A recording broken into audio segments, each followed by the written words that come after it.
The voice you're about to hear belongs to one of these three young ladies. I know why I've waited, know why I've been blue. Pray each night to someone exactly like you. What is your name, please? My name is Linda Chanfer. My name is Linda Chanfer. My name is Linda Chanfer. Only one of these young ladies is the real Linda Chanfer. The other two are imposters and will try to fool this panel.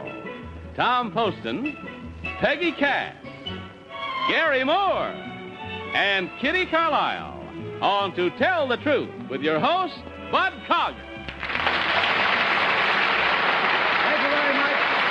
Thank you, and welcome once again to Tell the Truth. Brought to you this week by Woolite. A cold water wash that safely soaks sweaters clean without stretching or shrinking. For woolens, synthetics, all fine fabrics, Woolite. Good evening, panel. Good evening, Bud. And a very good evening to you, neighbor Gary. Thank you. Bud, we are neighbors, about as close as you can get. The reason we call each other neighbor, of course, as you probably know, is that Gary's show, I've Got a Secret, follows right on the heels of our show on most of the same network. Yeah, I'm not sure that the network or the world is ready for two shows with me right in a row, but we'll give it a try. How does it feel to be ahead of yourself for once? Well, I figured that all tonight I'm going to be behind them, so to be ahead of myself is getting a jump. Well, we appreciate you not only taking time off from your I've Got a Secret show, but your own show, the Gary Moore Show, on Tuesday nights. Well, I probably think I'm out of my mind because I play this game with you all when I watch it at home. I never guess anything there. What makes me think I'm going to guess anything here, I don't know. But Well, let's see how it works out, shall we? Panel, open your envelopes, if you will, for the first time, and follow along with your affidavit cards as I read from mine. I, Linda Chanfer, operate in two worlds which are as different as night and day. Fortunately, one does not interfere with the other. By day, I am a graduate chiropractor with a private practice. By night, I work in small clubs around the metropolitan area as a popular singer. Signed, Linda Chanfer.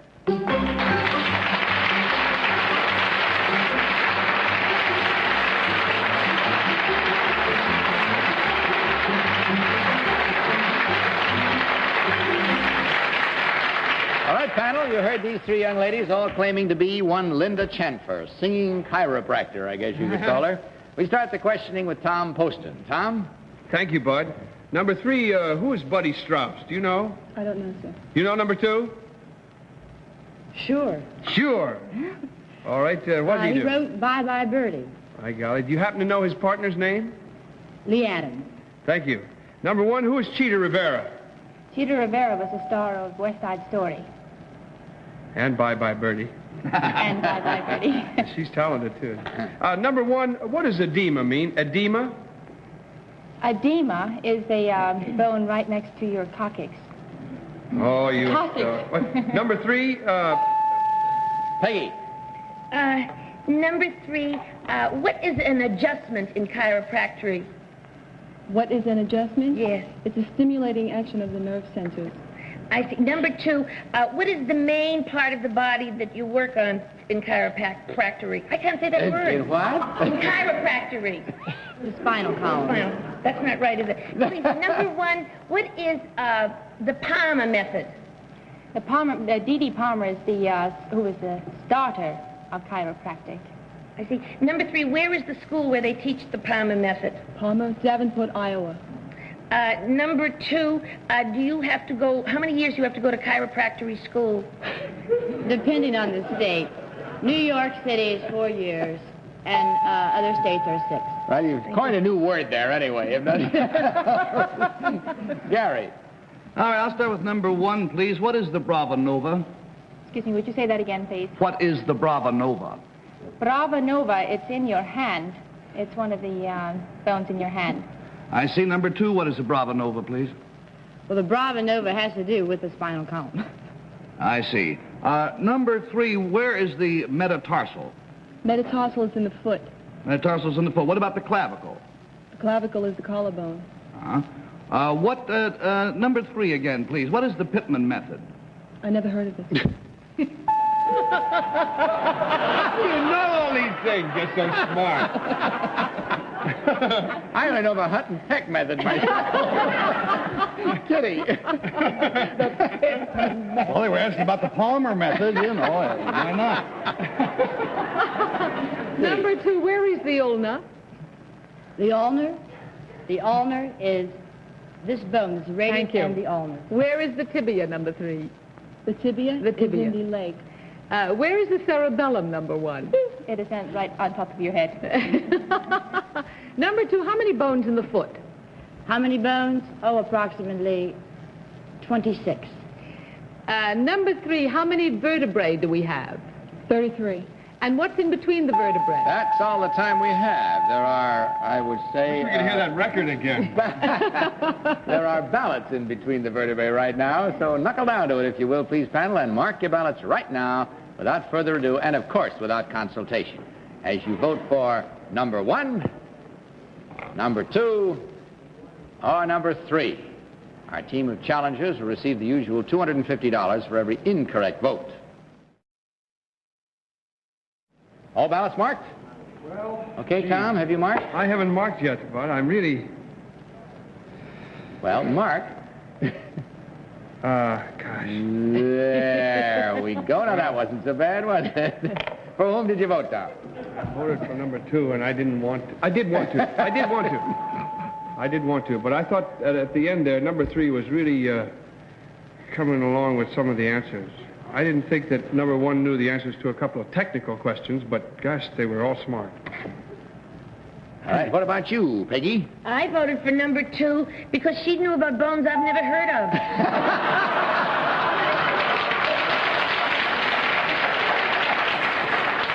Gary. I voted for number 3 because when I asked what the Brava Nova was, the first 2, one lady said it was in the foot, another said it in the back, and it's a new Brazilian dance. Oh, no!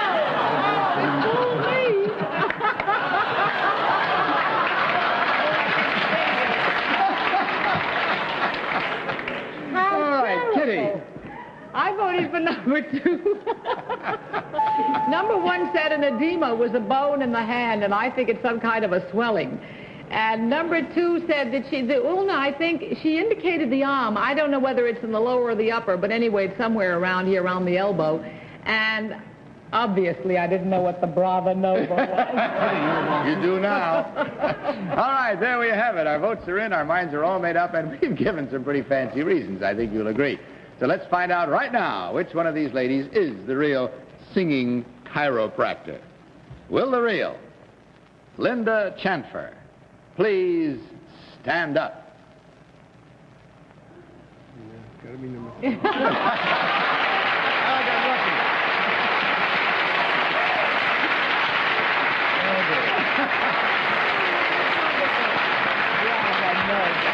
The latest thing. Thank you very much. I have it on good authority from her that she'll be happy to work on your Brava Nova any time that you feel a headache coming on. Thank you very much. Number 1, would you tell us your real name and what you really do? My real name is Yvonne Hammond, and I'm right now an unemployed copywriter for a magazine. And so we come to number 2, who got most of the votes. What is your real name and what do you do? My name is Dee Dee Thomas, and I'm a school teacher at Robert Wagner Junior High School in Manhattan.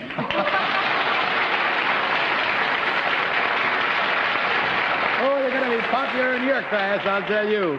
Well, in checking the score, we find there were 1, 2, 3 fat incorrect votes there. At $250 each, ladies, that's not bad for the evening. I think you'll agree. That's $750 for the 3 of you to divide, and we thank you very much for being with us. Goodbye, and God bless you.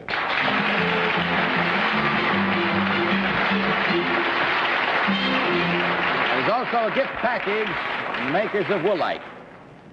And now, let's listen to this message from the makers of Woolite. Why are over 20 million fine sweaters tagged, wash in Woolite? Woolite in cold water safely soaks sweaters clean in just 3 minutes without stretching or shrinking. Sweater manufacturers know rubbing with warm water soaps and detergents is the major cause of stretching delicate synthetics, shrinking fine woolens. But with Woolite, there's no need to rub. Unlike warm water soaps and detergents, Woolite's special ingredients combine with cold water to soak out dirt gently, safely, without rubbing. Yes, Woolite in cold water safely soaks sweaters clean in just 3 minutes without stretching or shrinking. Result? All fine fabrics washed in Woolite keep their shape, look lovelier longer. That's why over 20 million fine sweaters are tagged Wash in Woolite. Yes, Woolite in cold water safely soaks sweaters clean in just 3 minutes without stretching or shrinking. Woolite, powder or liquid for woolen, synthetics, all fine fabrics. Woolite. Gary, you wanted to say something? Yeah, just to forestall an awful lot of mail, it's the Bossa Nova, not the Brava Nova. The Bossa Nova. That's in the back of the neck. Why, I know sure. that. This is the boss of your skull. All right, and now let's see what our next team of challengers has in store for us.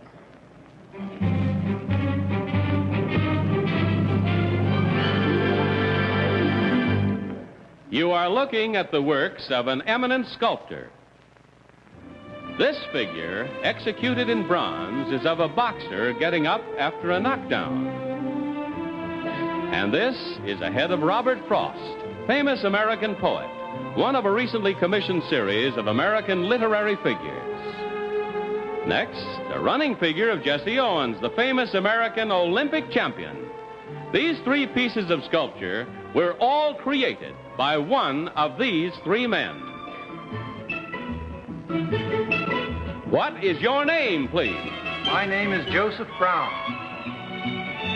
My name is Joseph Brown. My name is Joseph Brown. Panel, will you follow along with your copies of this next affidavit as I read? I, Joseph Brown, am a former professional boxer. I retired undefeated from the ring after a relatively short career and am now a college boxing coach. Coaching is actually a minor duty. I am resident sculptor and full professor at Princeton University. Signed, Joseph Brown. Panel, these 3 gentlemen all claim to be Joseph Brown. You heard them say it. They also claim to be a sculptor, professor, and boxing coach. And we start this cross-examination with Gary Moore. Gary? Well, Bud, unhappily, I must disqualify myself. Oh. I'm being very careful not to look at any of the 3 contestants because I know the gentleman. I have met him twice before in my life on my old daytime radio show many years ago. Good. Which one is it? All right. That will count then as an incorrect vote when we start totaling up the score. dance halls with a bossa nova. I can look at you, but I can't look over there. Okay, Kitty, we'll start with you then. Number 1, who is Malvina Hoffman? Malvina Hoffman is a great American sculptor who did sculptures of people all over the world, anthropologists. Thank you. Number 2, who is George Moore? George Moore is a famous English sculptor. Number 3, who is Milton Lyon? Milton Lyon is also a famous English sculptor. Number 1, do you know who Milton Lyon is? No, I don't. Number 2, what do you teach? I don't think it says here at Princeton. Well, I coach the boxing team and also teach sculpture. Oh, you teach sculpting? Yes. What is an armature, number 3? I'm sorry, we haven't got time to find out right now. It's Tom's turn. Tom? Thank you. Number 2, would you demonstrate how a boxer would hook off a jab? I don't think we can take time to do that because all right. It doesn't take that long. Moving into the realm of performing, Ask and Patterson. we don't have time for that. Number 3, which way do hand wraps wrap? Hand wraps wrap in a clockwise fashion. Thank you. Number 1, what is the chief purpose of hand wraps? Protect the hands.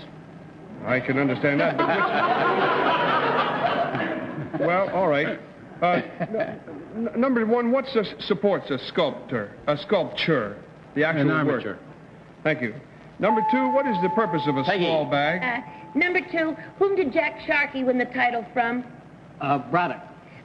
Number 3, who painted the picture Stag at Sharkey's? Stag at Sharkey's? I don't know. Number 1, do you know? George Bellows. Number 2, who's John Chamberlain? I do not know. Number 3, who's Fritzy Zivik? Fritzy Zivik was a famous welterweight from Pittsburgh, Pennsylvania. Number 1, how many championship fights between Zale and Graziano? I think it was 3 or 4. Thank you. Number 2, who's Abe Attell? I didn't catch the name. Abe Attell. Abe Attell. Attell. I do not know. All right, there we come again to the time of truth as we mark down our reasonings and our reasonings on the ballot. So please mark them right now, if you will, please, without consultation, as you vote for number 1, number 2, or number 3? Are we all set, everybody? No, not yet? Okay, now, I guess. Tom, for whom did you vote? I voted for number 1.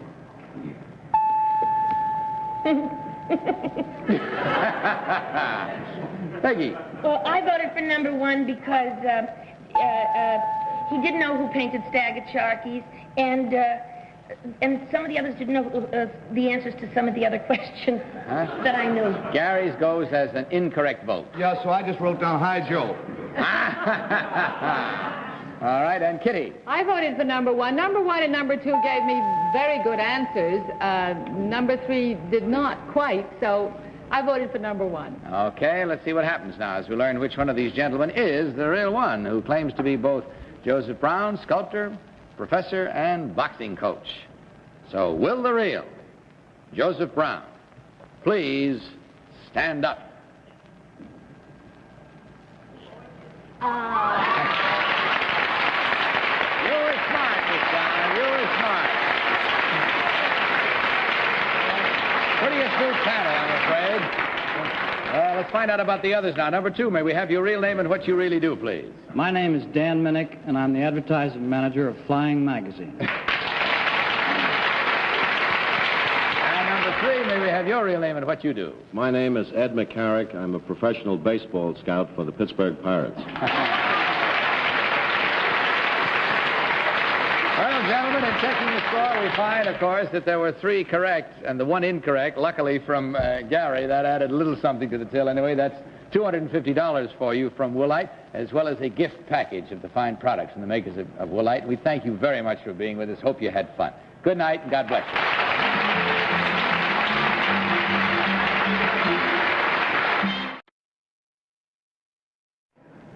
So, panel, let's meet our next team of challengers.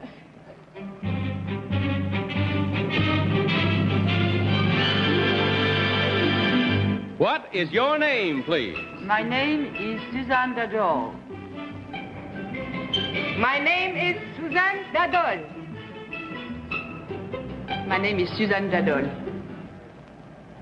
Again, panel, will you follow along with your copies of this affidavit? I, Suzanne Dadol, was in finishing school in Algeria when the Nazis overran my native France.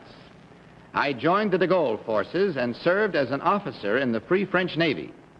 In Paris, Jacques Fat introduced me to the world of fashion, and I became a model for Dior, Schiaparelli, Givenchy, and eventually I became manager of the salons of both Chanel and Cardin. I am now fashion columnist for 12 of the country's leading newspapers. My column is called Suzanne Dadol in Paris. Signed, Suzanne Dadol.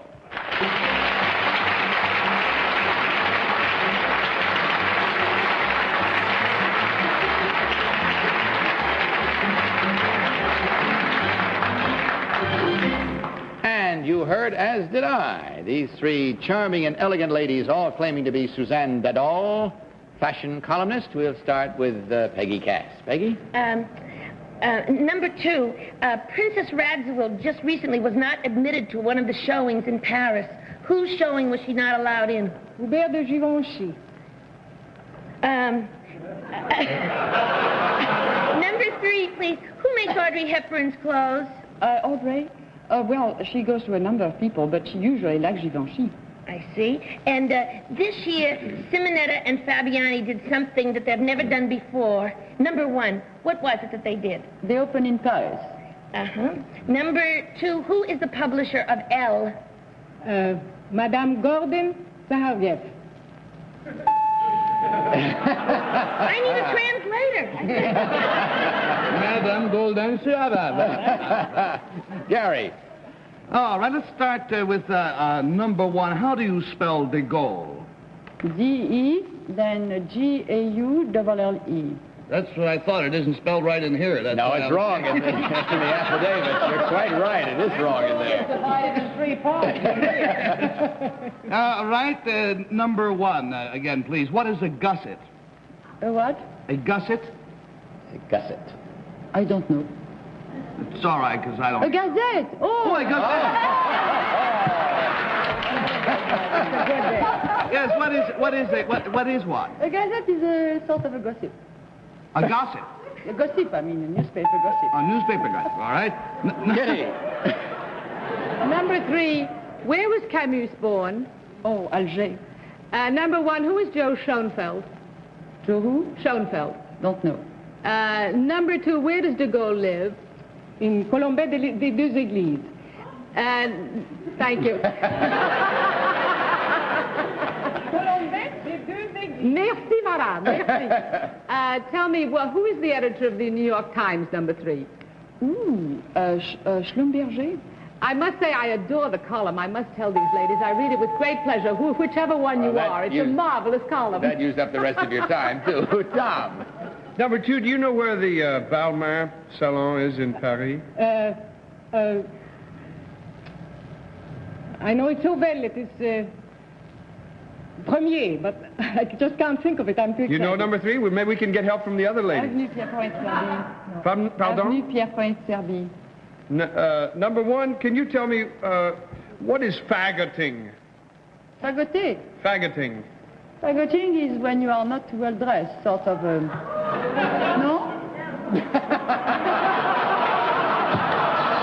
don't know. I thought it was...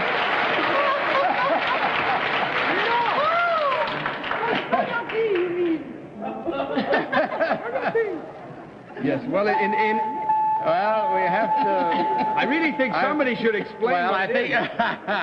I don't know. Let everybody wonder. It's maybe a little bit more fun that way. All of the ladies in the audience Well, will know what enough of faggoting for the moment, and let's get to the business, if you will, please, of marking your ballot. So do so immediately, and do it, of course, without consultation. Legitimate term, I As you promise you. vote for number 1, number 2, or number 3. It's like smocking. That's what it is. Is it? Faggoting is like smocking. All right. Only it has little holes in it. Have you marked your ballots? Yes, sir. All right. Tom, for whom did you vote? I voted for numero... There. That's 5 pronunciations for the same number. I voted for number 2. Peggy. I voted for number 1 because her dress is so terrific. Yeah. And because, how would she know about gussets and faggoting and all that stuff? That's American, that's English. And besides, she's so chic. That's why I voted for her. And besides, she looks so pleased when Kitty praised the column. All right, Gary.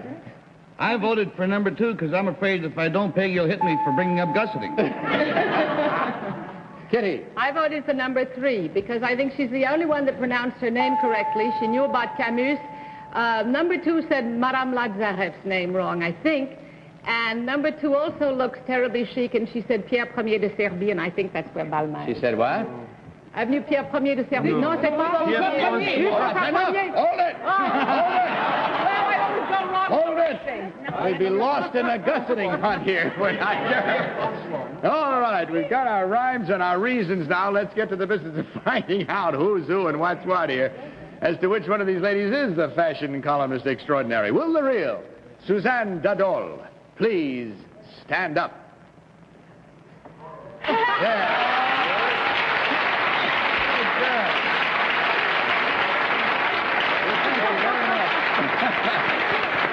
And I'm glad you had as much fun as you seem to.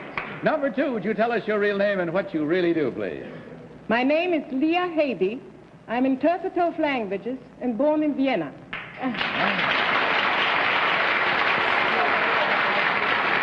Well, you did mighty well, believe me, on this tonight. Number 3, may we have your real name and what you do? Yes, I'm Michelle Trudel, and I'm an instructor at Rutgers University, Douglas College.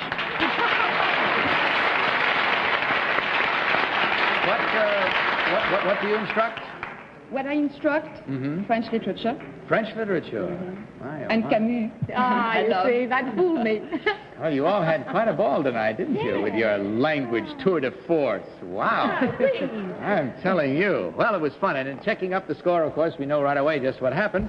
There was 1 correct and 3 incorrect, and 3 incorrect at $250 each. Anyone can add that up to total $750, ladies, for you to divide among you, and I hope it brings you great happiness. You brought plenty to us, and we thank you for that. And, of course, from our wonderful sponsor, you not only have that, but you also have, from Woolite, a box of the fine products made by the Woolite people, and we thank you again for being with us. Good night, and God bless you.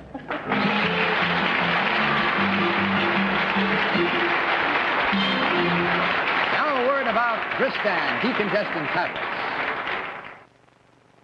What is the worst part of a cold? It's all the parts that really hurt. That's why you need Dristan decongestant tablets. Dristan works everywhere it hurts, as aspirin and all-day capsules can't.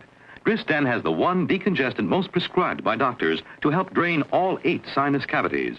Dristan also combines these modern medicines to reduce fever, relieve body hurts and pain. Don't let cold symptoms hurt you any longer. Get Dristan. Dristan works where it hurts.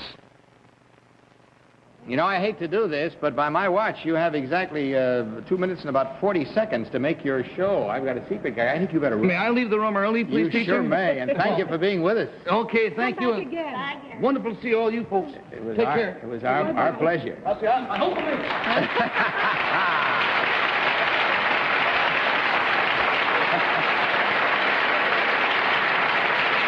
Now, don't you all forget to stay tuned and see if he makes it. That's all we have time for, so good night to you, panel. Good night, Bob. Always a joy to be with you. And don't forget to join us again same time next week, and I'll be with you tomorrow afternoon on our daytime show. And until then, this is Bud Colley saying good night for Woolite and reminding you to tell the truth. Good night, everybody. To Tell the Truth is a Mark Goodson, Bill Todman production.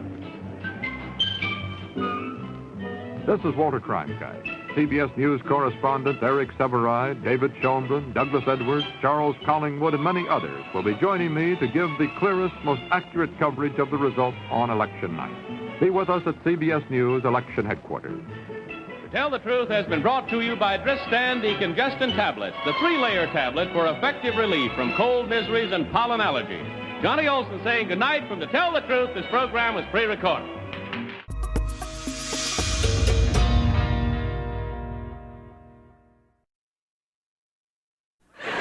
Get ready to match the stars. Jimmy Walker, Brett Somers, Charles Nelson Riley, Elaine Joyce, Richard Dawson, and Marcia Wallace as we play the star-studded Big Money Match Game 76. And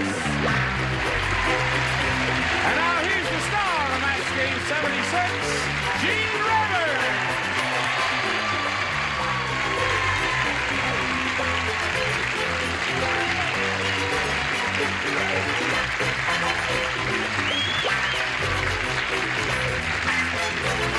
You rascals. Is everybody ready? Yeah. Good times, Bob Newhart Show. That's out of the way. What was yours? Oh, the Comedy Awards said on January 18th, ABC. Anything you say, dear. I'll be there. Okay. Now, let's say hello to our 2 players, Rick Bursky and Denise Isola. Rick here is the current champ. He's won 3 games, and he's got a bundle of money finally. He had 3 shots at it and finally made the big number, $5,000. He has a total of $6,050 at this stage. That Rick, I don't mean to get too personal, but what is your annual salary as a specialist? It's not $6,000. It's not? No, it's not. So Not the whole year. Really? So you've more than doubled your salary since you've been here? Yes. Well, Real quick. Well, what are you going to do with that money? Oh, well. Dessert. He's going to go crazy with it, yeah. He's going to dessert. Buy my way out of the Army? All right. And Denise, both Denise and Rick have had their first round questions, and we've got a tie score here, 1-1. This little lady lives in Las Vegas now, and she's a dancer in one of the shows there on the Strip. Where did you study dancing? At the School of Performing Arts in San Diego. In San Diego, yes. And you do all kinds of dancing, tap and ballet and all that? Everything. You do everything. Okay. Well, we're a little late, folks. Good night. We'll be right back in a minute or so. 5 minutes. 8 minutes. Hello there. Everything working here? Okay, I'll push this button, reveal our second round questions, ask our challenger to make a decision, A or B. I'll stick with B. B it is. Everybody except Jimmy. You're out of it. For the Prince. All right, the Prince will not play. Yay. Benny said, My apartment is so sleazy. I'll tell you how sleazy it was. Thanks for asking. Instead of wallpaper, the walls are covered with blank paper. That's how sleazy it was. I remember it well. Instead of wallpaper, the walls are covered with blank paper. Think about that, Denise, while they're writing over here. I tried. Excuse me, there's a blonde hair right there. I don't get that. All right. No, that's terrible. I'm my own editor. Okay, zing. Charles, ready? Okay, Denise. Benny said, my apartment is so sleazy, instead of wallpaper, the walls are covered with blank paper. Newspaper. Newspaper. Do not prejudge that answer, because some of these people are weird enough to have said newspaper. You never know. Now, Brett, you are first. What did you say? Some of these people are what? Are weird enough to say newspaper. That's the silliest thing I've ever heard in my entire life. Newspaper. Newspaper. One weirdo to another, my darling. Yeah, yeah, yeah, yeah, yeah, yeah. Charles? Just proves that you're silly. Toilet.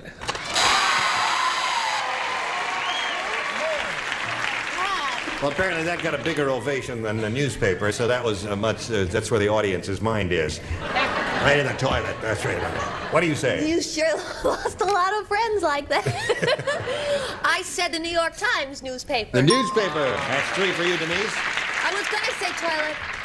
Help this little lady along, Richard. Well, my dad was an old newspaper man. He was? Well, he gave up. There's very little money in old newspapers. Oh, Seriously, 4 for Denise. Marcia, my dear. Sure, you say that to all the girls. No, just to you. You're Oh, the really? only woman in my life. It's Gene! Oh, I'm sorry. No, it's like you said. Now, wait a minute. Lovers spat, you know? You're something special. It's okay. We'll get back to you, Denise. What have you got there? I got flypaper. Wrong. I thought it was correct. All right, so that's 4 for her. Now, Rick, you've got a match 3 to tie, 4 to win. That'll be your 4th game if you win it. Now, let's see, who does not play? Marcia does not play. That means I had a right answer, you know. Listen, Adam. The one. Adam said to Eve. Adam said to Eve, how many times do I have to tell you, don't blank my fig leaf? Adam said to Eve, how many times do I have to tell you, don't blank my fig leaf? Oh, sure.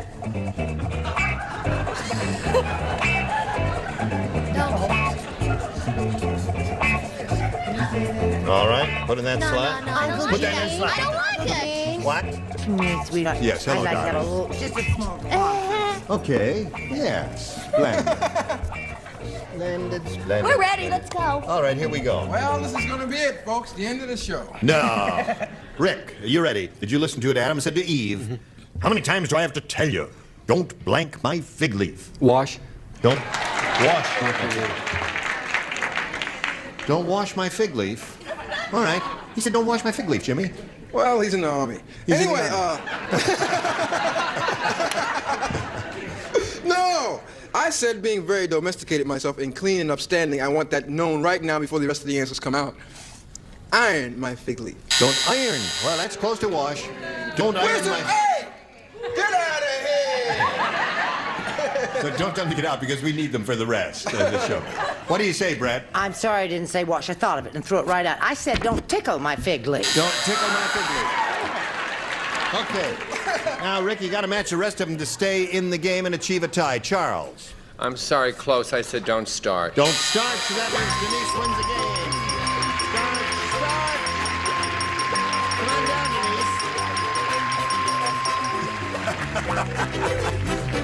Denise. Congratulations to you. You stand by here for a moment or so.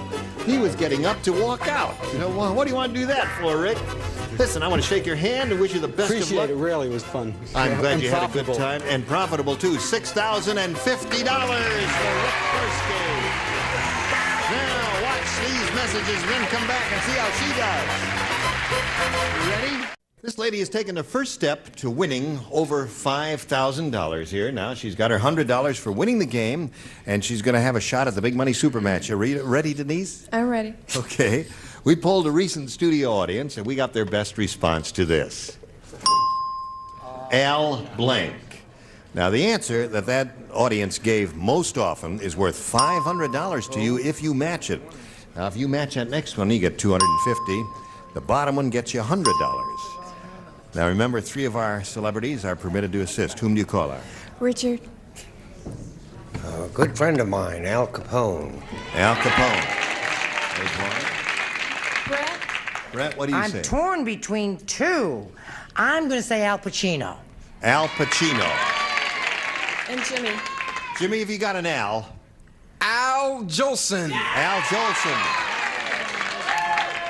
Al Jolson, Al Pacino, and Al Capone. Alley-oop. You want one of those? Maybe you got a better idea, Denise. I think I'll stick with Al Capone because I'm a full-blooded wop.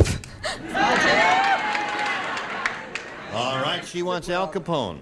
Okay, let's find out if Al Capone is up there. Let's begin down at the bottom as we usually do and reveal the $100 response. Al Green. That's the singer. Yeah. Who on earth is Al He's a Green? singer. He's a singer. He's a well-known singer. Yes, indeed. Sorry, Al. Now, we're looking for Al Capone. Come out, wherever you are. Here is the $250 response. Al Jolson. Yes, That was Jimmy's answer. Well, here's the last chance for Al Capone. May we see the $500 number? Capone it is. Congratulations. Very good. Very good. Okay. Now, she's got the 500. She's up to 600 now, but more important, she's going to play for $5,000. Are you ready with your ESP? Yes. Okay, and whom do you call on to try and collect that $5,000? Richard. All right, Richard, you get ready to write.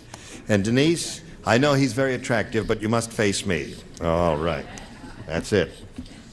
Concentrate now. Think real hard. And try and figure out what he's going to write on that card. Stop blank. S-T-O-P blank. Stop blank. I'll give you the accent on both words. Stop blank. Stop blank.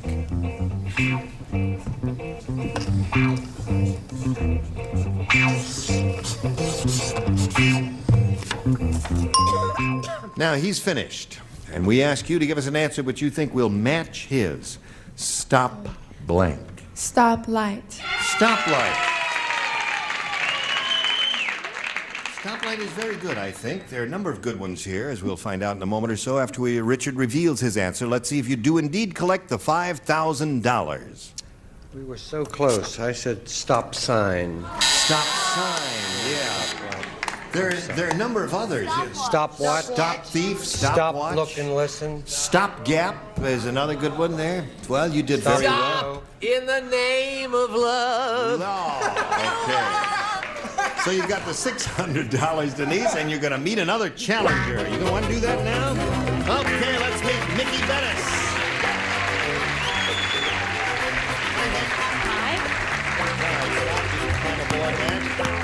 Nikki, you know Denise, don't you? Okay, let's welcome Mickey Bettis and ask her to tell us a little bit about herself. I've been a stewardess for nearly 6 years. Yeah. Married for about 5. We just bought our first home in Cardiff, which is north of San Diego. My heart's beating a mile a minute. You're going a mile a minute. There. Take a deep breath. Get all that oxygen in there. It's going to be all right, Mickey. Here, I'll tell you. Let's get started, and you just... it'll be all right now. Now, you make a decision here, A or B. B, please. B it is. All right, B for Bettis. She got me nervous. Yes, I had to take a deep breath, didn't I?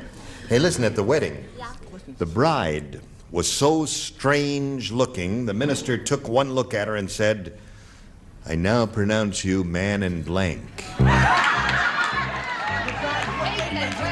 Darling, the operative word is strange. At the wedding, the bride was so strange looking, the minister took one look at her and said, I now pronounce you man in blank.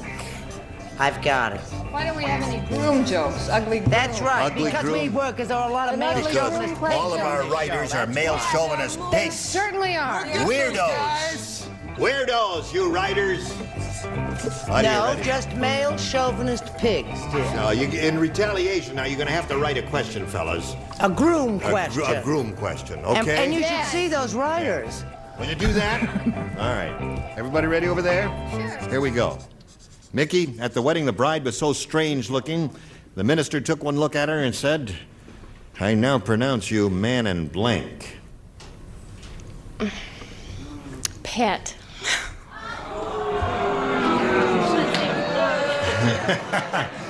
Well, it's not goodbye yet, but just around the corner. Jimmy, man and pet, she said. all have it. Yeah. So you'll have time to decorate your house Yes. and everything will be nice. Don't worry.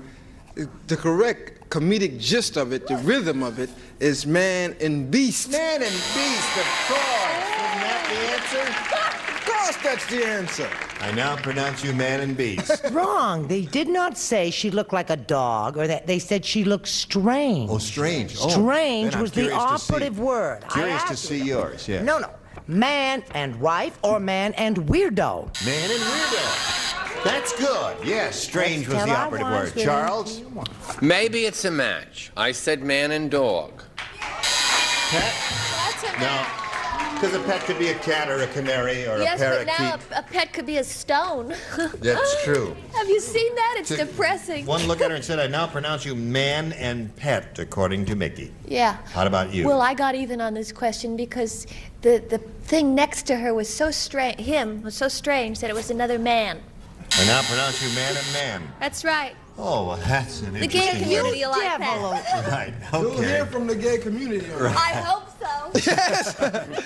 What do you say, Richard? He took one look and said, I now pronounce you, man, whatever you are.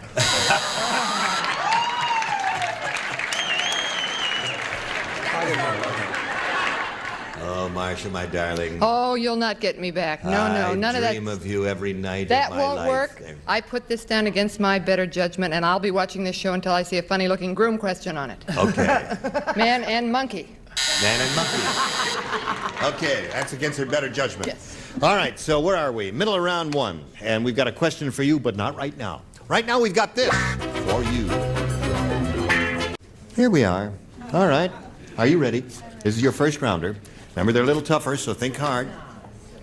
The cannibal walked into the jungle delicatessen and said... Cannibal just said, I'd like to order a head sandwich. Hold a blank. I'd like to order a head sandwich. Hold the blank. Yeah, that's it. Good work.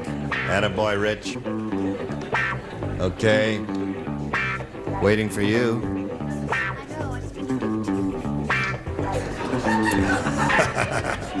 That's it. Yeah, just lay it in there. Okay. Oh, Ready over there, ready over here. Denise. The cannibal walked into the jungle delicatessen and said, I'd like to order a head sandwich. Hold a blank. Hold the hair. She came up with one that I Very didn't good. think of, but it's a very good one. I'd like to order a head sandwich, hold a hair. Isn't that good? That's the best part of it. That's the best part? That's what cannibals say.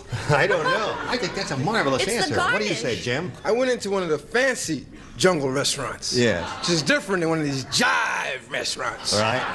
And that's where I said, give me a head sandwich, hold the tongue. Hold the tongue. Hold the tongue. That's good because there are tongue sandwiches. Brett? I want you to kiss my blank till I bark like a fox, honey. Right. Because I said hair.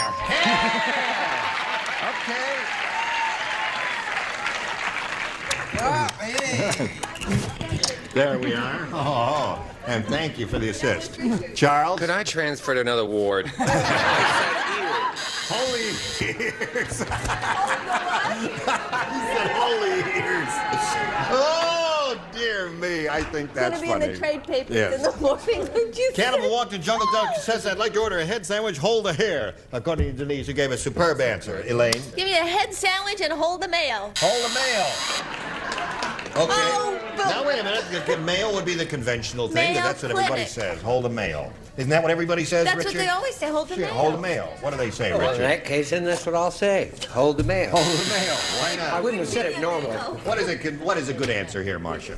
Hold the tongue. Hold the Hold the tongue. tongue. Hold tongue. Okay, so Denise, that's 1 for you, and now we go to round 2. 1-0 is the score. Mickey, would you make your selection? I'll try A this time. A this time, because you had B last time and didn't do too well with it. That's all right. We all play, right? Everybody plays. The odds. For her dinner party, Stella decided to make a dessert in an unusual shape. So, she used her blank for a Jell-O mold. She used her blank for a Jell-O mold. You're the best. Blank for a Jell-O mold. Used her blank for a Jell-O mold. Used your blank? An Make, excuse me. A dessert in an unusual shape, so she used her blank for a Jell-O mold. All right, we gotta hurry along here, folks. Presto, presto. All right. Right here.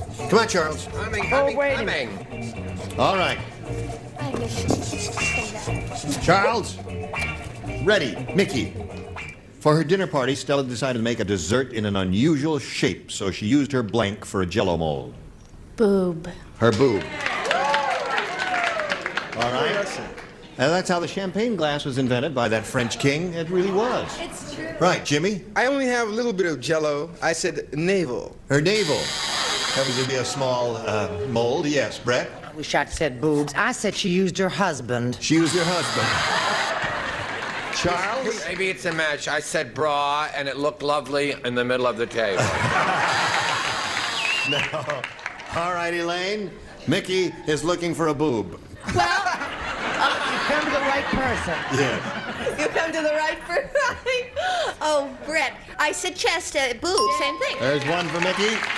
Richard? What is she looking for? She's looking for a boob. I don't have any on me. See, I thought put the Jell-O in the bra. Oh, yeah, because it would be the cup. Yeah, right. That's logical, isn't it? No, whenever you're in, No, it won't. What do you say, Marsh? whenever you're in doubt for an answer on this show, I should remember it's always Bazoom. But I said derriere. Derriere. All right. So the score now in the middle of round 2 is 1-1, and we've got to stop right now and do a little business with you. Gene Mayburn here. Join us next time. Match Game 76. Goodbye. They say that less is more, but on 25 words or less, the more words you use, cold figure, ice sculpture, the less chance you have to win. You use too many words. Well, more or less. Crunchy. 25 words or less. Weekdays starting at 3 on Game Show Network. Okay, picture this. You're on a blind date, and it just ain't happening. Don't you wish you could just push a button and make them disappear? Well, now you can on Buzz! And now the host of your show, why, it is I, Annie Wood! Thank you, welcome! Welcome to the show that turns the young and the restless into the bold and the beautiful. We will watch as our first buzzer chooses a mate. Later on, we'll see how well they match up when they compete for cash and the big date in Simpatico round. And in the final buzz, the winning contestant will have a chance to buzz the buzzer if they so choose. But first, let's meet our first buzzer. Hello, I'm Zora. I'm from London, England, and I'm not afraid to use my accent to get what I want. I grew up in an all-girls school, and these days I'm making up for lost time. If I can find a man to prove that chivalry is still alive, then I will let him open the door to my heart. Beautiful. Hello, jolly hello to you. I gotta ask you, are the men in England more chivalrous than the men in America? Is this I would the have to deal? say yes. Really? I think because English men are still much more old-fashioned. I think because we have so much culture, so much history, that it's really They just know how to treat a woman. Yes, they do. I do love your accent. Have I'm to not teach making it. fun. I want you to know I just admire it. I love it. Do you mind if I spend the rest of the show talking like that? No, I will. Let's meet some men. Contestant number 1, do come out and say hello to Zora. Hi, I'm Eric. Being from San Antonio, I'm comfortable getting real sweaty. When I'm not bodybuilding or hiking and playing baseball, I'm practicing my martial arts. I'll protect you and respect you, and I'll never neglect you, my sweet, sweet Nora. Zora! Eric, what's your best physical attribute, do you think? I believe that would be my biceps and training and chest. Anything that comes from the bodybuilding. Okay, thank you, contestant. Contestant number 2, come on out. Say hi to Zora. What's up, Zora? My name's Roland. Growing up in Cambridge, Massachusetts, around the Ivy League colleges beckoned me to a life of higher education. I've got a BA in sociology, an MFA in writing, and a PhD in lovemaking. If you pick me, we'll take romance to the nth degree. Roland, Yes? what makes you a doctor of love? Well, I am a very ambitious student, and I've been fortunate to have some really good teachers, and who knows, maybe you can teach me a few things we could see. Okay, thank you, contestant. Contestant number 3, come on out. Say hi, Zora. Hi, I'm Robert. I'm a real Southern gentleman from the Cajun state of Louisiana. I'm a sensitive, caring, but I know how to spice up a date and make the night sizzle. Pick me and I guarantee I'll leave your lips on fire. Robert, what's the one thing you would do to spice up our date? First, I'd sit you down. I'll feed you some of my ancient, spicy jambalaya. At the end of the night, I'll feed you with sherbet. Okay, thank you, contestant. Contestant number 4, come on out. Say hi to Zora. Hi, I'm Michael. I used to repossess cars in the Chicago area. And after seeing people freak out, I was drawn to the study of criminal science. So let's take the law into our own hands and steal the night away like 2 cat burglars. Michael, what crime would I have to do for you to lock me up? Excuse me? What crime would I have to do for you to lock me up? You probably have to kill me softly but surely. All righty then, Zora. One of them you're going to have to get rid of. I'm going to have to get rid of Eric, number 1. Right, contestant number 1. Oh, how come? Well, he said my name wrong. He called me Nora, not right. Zora. No, I mean, that just can't happen. No, that's wrong. That is no, Big no. boo-boo. All right, have a seat. I'm going to tell you the rules of the game. You have 2 minutes. 3 remaining contestants are going to come out, have a seat. You're going to have a conversation. As soon as you realize that he's not tickling your fancy, as it were, pick up the buzzer, buzz him, and I will escort him off the stage, right? On the other hand, you like him, you're clicking, it's working out just smashingly. Pick up the bell, a ring-a-ding-ding, there is your man, okay? 2 minutes, if they run out or you buzz them all, you will get the guy who called you Nora. That's not your name, is it? So who do you want to see first? Let me see, Michael. Contestant number 4, Michael! He used to repossess cars in Chicago. And here he is. You have 2 minutes on your mark, get set, and go. Hi, Michael. How are you? Fine. Now, how would you impress a woman on a date? How would I impress a woman? First of all, I like to show her a little class, a little respect, give her things that she always wants from a man but never really got. Like what? Like a shoulder to lean on, ears to listen, and maybe a little comedy here and there. Comedy, how? You know, make a girl laugh, make her feel important. You know, take her away from her regular life, you know, like a mental getaway kind of thing. Like, give me I mean, I want to know the exact thing you would do. I mean, this mental getaway, like what? Like this escape, what is that? It's like maybe massage, you know, soft music, maybe just a nice conversation between. Are we going out? friends. Are we going out, or is this in your house? Oh, we can do it any way we want to do it. We can go out, we can, you know, it's all up to you. It's all up to you. Thank you. Oh! I didn't know. And she didn't like the mental getaway, I'm afraid. Sorry. Hey, man. Good. All right, he has the headphones on. They all do, so they can't hear what you're about to tell me. Not into the mental getaway. He was too vague. I mean, there was nothing concrete you could actually say. Right, I want someone who knows exactly what he can do for Yeah, me. exactly. There's a lot of vaguosity going on. All right, who do you want to see next, Laura? Let's see Roland. Let's see contestant number 2, Roland. He's got a BA in sociology, an MFA in screenwriting. Come on out. You have 1 minute and 3 seconds on your mark, get set, and go. Hi, Roland. How you doing? Fine. Now, let me say, I want you to complete the sentence, okay? In high school, I should have been voted the most likely to... In high school, I should have been voted the most likely to succeed. And this is probably because I have a lot of drive, and I'm always going out for what I need to accomplish, and I won't stop until I get there. Like what do you want to accomplish? Well, I'm a screenwriter, so I'm hoping to accomplish selling screenplays, you know, so I can be successful. 28 seconds. Raise a family, you know. Have some nice. Oh, I don't know. Maybe you lost her with the family. I don't know. I'm going to get to the bottom of this. It's the last thing I do. All right. Zora, what happened? Well, even though he said that he's successful, he has drive, he still sounds like he's vague about what he wants to do. Again with the vagueness. Lots of heavy on the vagueness. All right, you know what's going to happen now. You're going to meet this last guy. You only have 24 seconds. Oh, yeah, gosh. yeah, I'm telling you. Okay. So if that should run out or you buzz him, you're going to get the guy who called you Nora. Oh, dear. Yeah, you ready? Okay. All right, let's do it. Because that's number 3, Robert. Do come out. He's a real Southern gentleman from the Cajun state of Louisiana.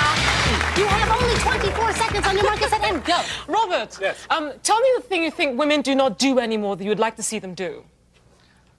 I believe women do not stand behind their men as much as they should anymore. Oh,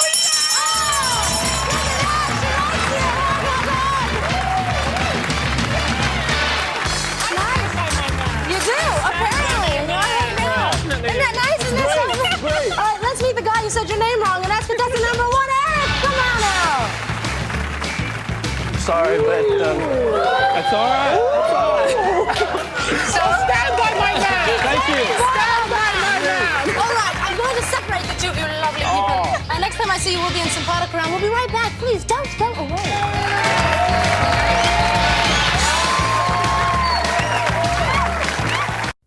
Hi, I'm Chuck. I'm a business major at USC. I love school so much it's taken me 7 years to get my degree. I'm tired of my fraternity brothers. I'm looking for a woman who's beautiful, funny, and super athletic. And she's got to talk a lot, too, because I'm really into loudmouths. Welcome. Hi, Chuck. How are you? Good. Welcome to the show. Thank you. All right, loudmouth, man. A man Yeah. after my own heart. Tell me Yes. why you like loudmouth. You have a hearing problem? Or what's Well, the I deal? don't like talking to a wall, you know. I like some response. So it's right there, right on top of you, That's like right. this. Yeah, Okay, exactly. man. I love you, man. Let's meet some women. Contestant number 1, come on out. Say hi to Chuck.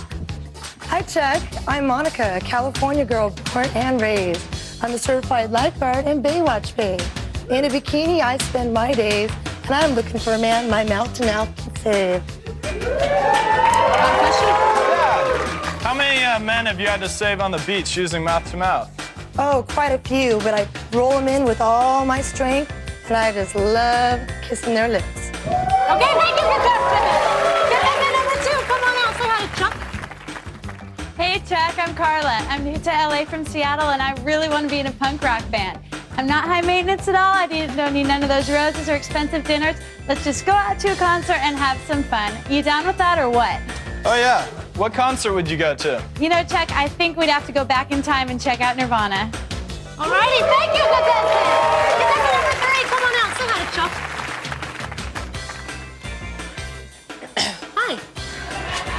Hi there, I'm Lisa. I'm an exotic young girl all the way from South Africa. I'm into yoga, playing piano, and writing deep, dark poetry that explodes with emotion.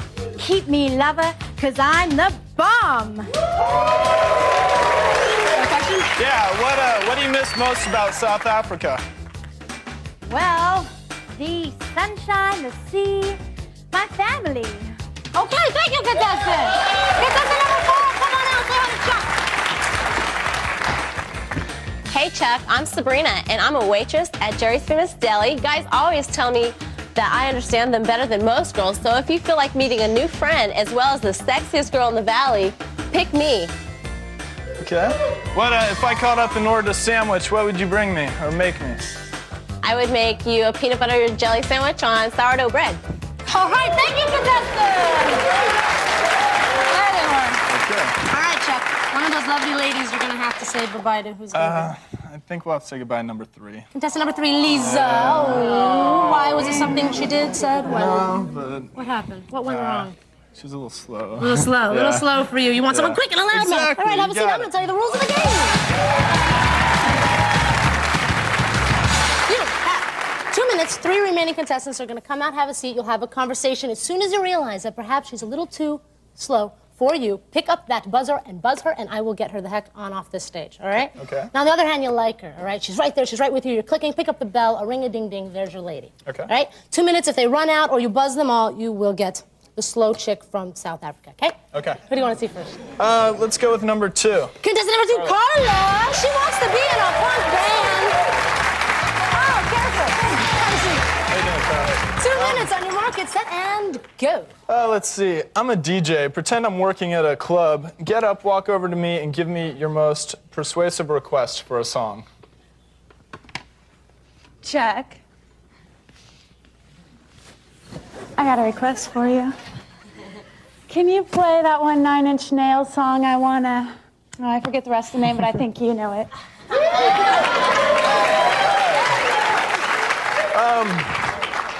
You know, tell me about the last time that you had a good cry.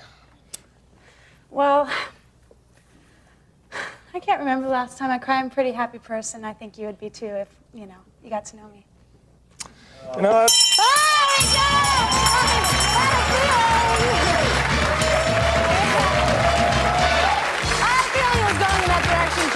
What exactly was it? What exactly was it? She said Nirvana, that was it. That was it. That was way back. it. Oh, I see. Favorite all right. band, way Look back at that. then. So. Happy girl. All right, we're going to meet all these other people that you didn't get a chance to see live. Okay. Contestant number 1, come on out, Monica.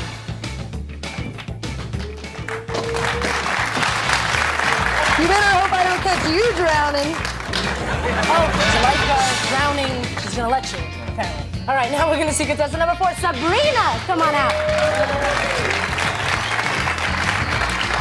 Look what your taste buds are missing out on. Chalk, how do we feel still? Everything's okay? We're everything's pleased? okay. All right, now we're going to meet the girl you eliminated in round 1. That's contestant number 3, Lisa. Come on out.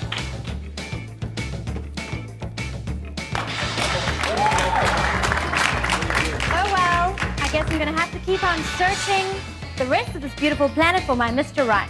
Oh. Lovely accent there, wasn't it? You're still happy? Yes. Everything's okay. You made the right choice yourself. I made the right choice. How do you feel? Pretty good. Pretty good. All right. I'm gonna separate you guys. Next time I see you, we'll be in simpatico round, and we will be right back. Please don't go away.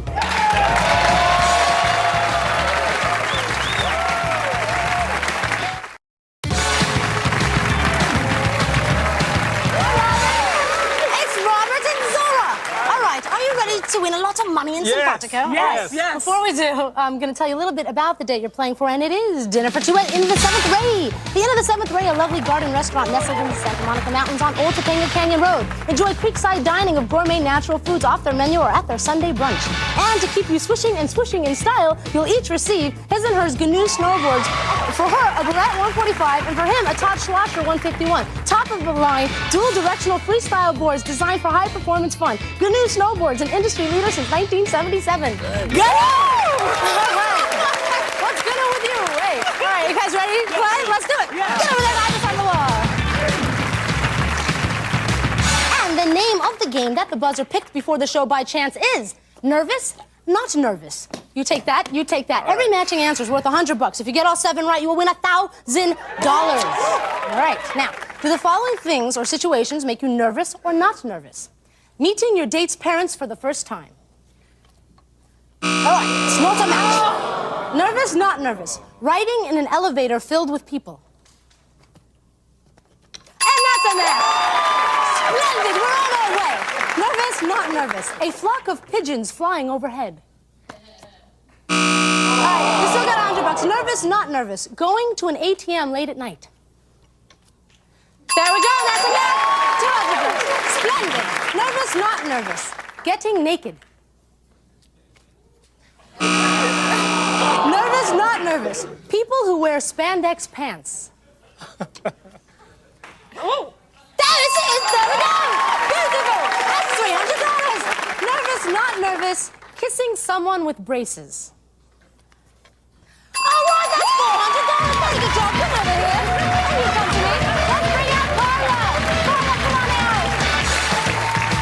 All right, they got 4 out of 7. I can't stop talking like this. No, I will. They got 4 out of 7. Do you guys think you can beat that? Oh, yeah. I know we can beat Okay, well, let's see what happens. Places, everybody. Go, go, go. The name of the game is Can Do, No Can Do. You take that, you take that. Every matching answer is worth $100. If you get all 7 right, you get $1,000, and you gotta beat 4 to be our big, big winners, okay? These are some specialized things that you either can do or no can do, okay? Can do, no can do. Prepare your own taxes. Okay? That is not a match. Can do, no can do. Finish the Sunday crossword puzzle. Not a match, all right? You're still in the game. Can do, no can do. Watch David Letterman without falling asleep. That's $100. All right, now we're in the game. Can do, no can do. Squish a spider. Not a match. All right, you know what? You need the next 3 to tie. If you miss the next one, they're going to be our big, big winners. Can do, no can do. Do the Macarena. That's not enough. The Roman's are big winners. You win. Good job.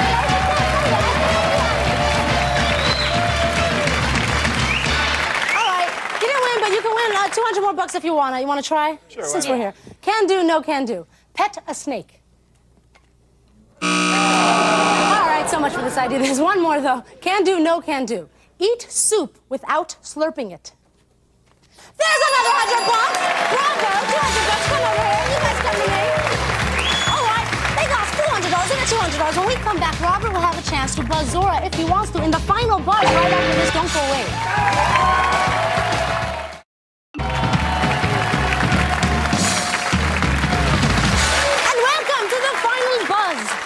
Robert, how about this accent, first of all? I love Is it great? Can you do an English accent? No, I can't. Hey, no, you can't. All right, here's the deal. The final buzz now. The tables, they have a turned. You can buzz the buzzer if you want to. Now, if you ring the bell, everything will go as planned. You each get the prizes, you get the money and all that. If you buzzer, you both still get the prizes and the money and everything. But instead of the date, you will get this personal package, which is Academy Broadway's quality rectangle sleeping bags and fire retardant 2-person A-frame tent with carry bag. Products designed for the great outdoors from Academy Broadway. Retail value $220. All right? You get it? Got it. So, tables are turned. You, my friend, go ahead and ask a question. It's all you. Okay. Zora, I've worked all day. I've come home. Very stressful day. I would like to know everything you would do to make me feel like the man of my own. Okay, when you walk in the door, I'll give you kisses all over your face and your neck, hold you in my arms. I would run a nice hot shower while you sit on the sofa with some nice music like Luther Vandross playing in the background. Nice hot bubble bath. Put you in the bath and massage your feet for you. Oh.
Created and produced by Ralph Edwards, Stu Billett Productions.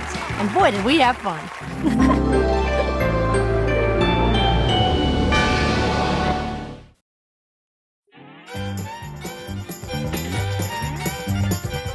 It's time for the Family Feud, introducing the Knight family. Chris, Mark, Rosemary, Mike, and Colette, ready for action. And the Moline family. Don, Lorraine, Sam, Roseanne, and Evelyn. On your marks, let's start the Family Feud. With the star of Family Feud, Richard Johnson. How you doing, huh? Okay?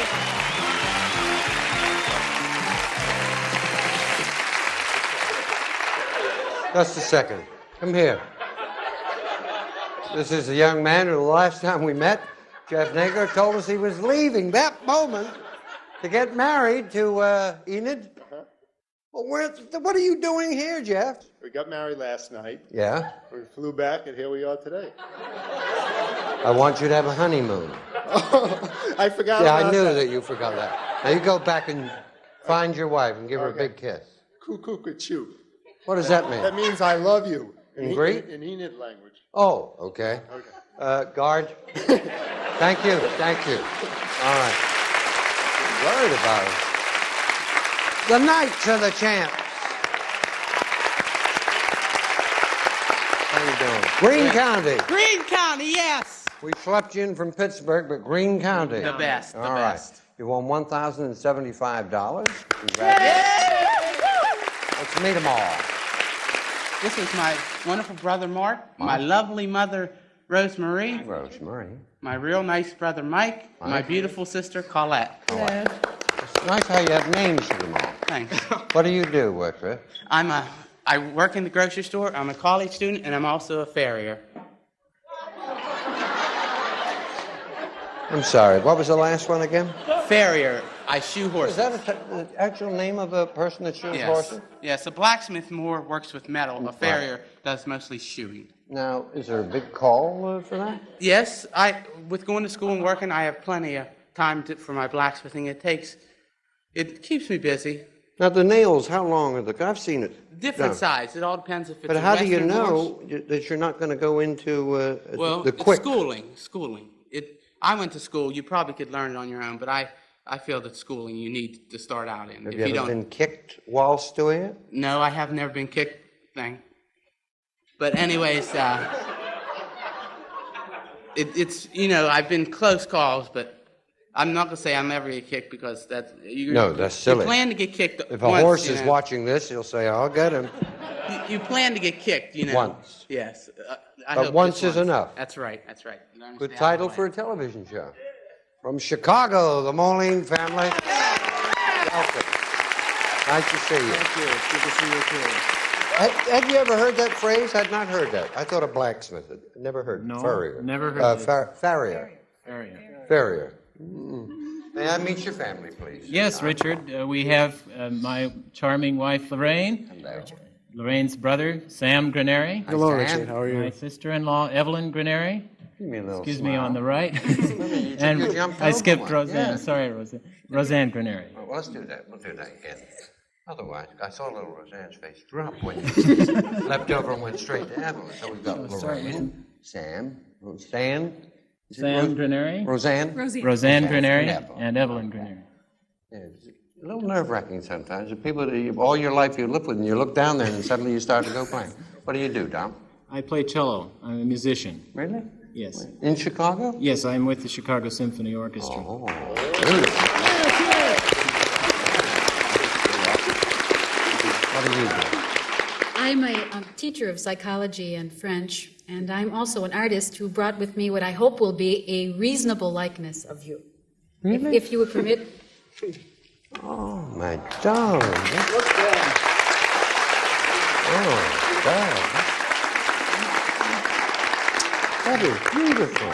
I'm glad you like it. Look at that. Can you see that? I don't want to glare. Is that... My love, that is beautiful. Thank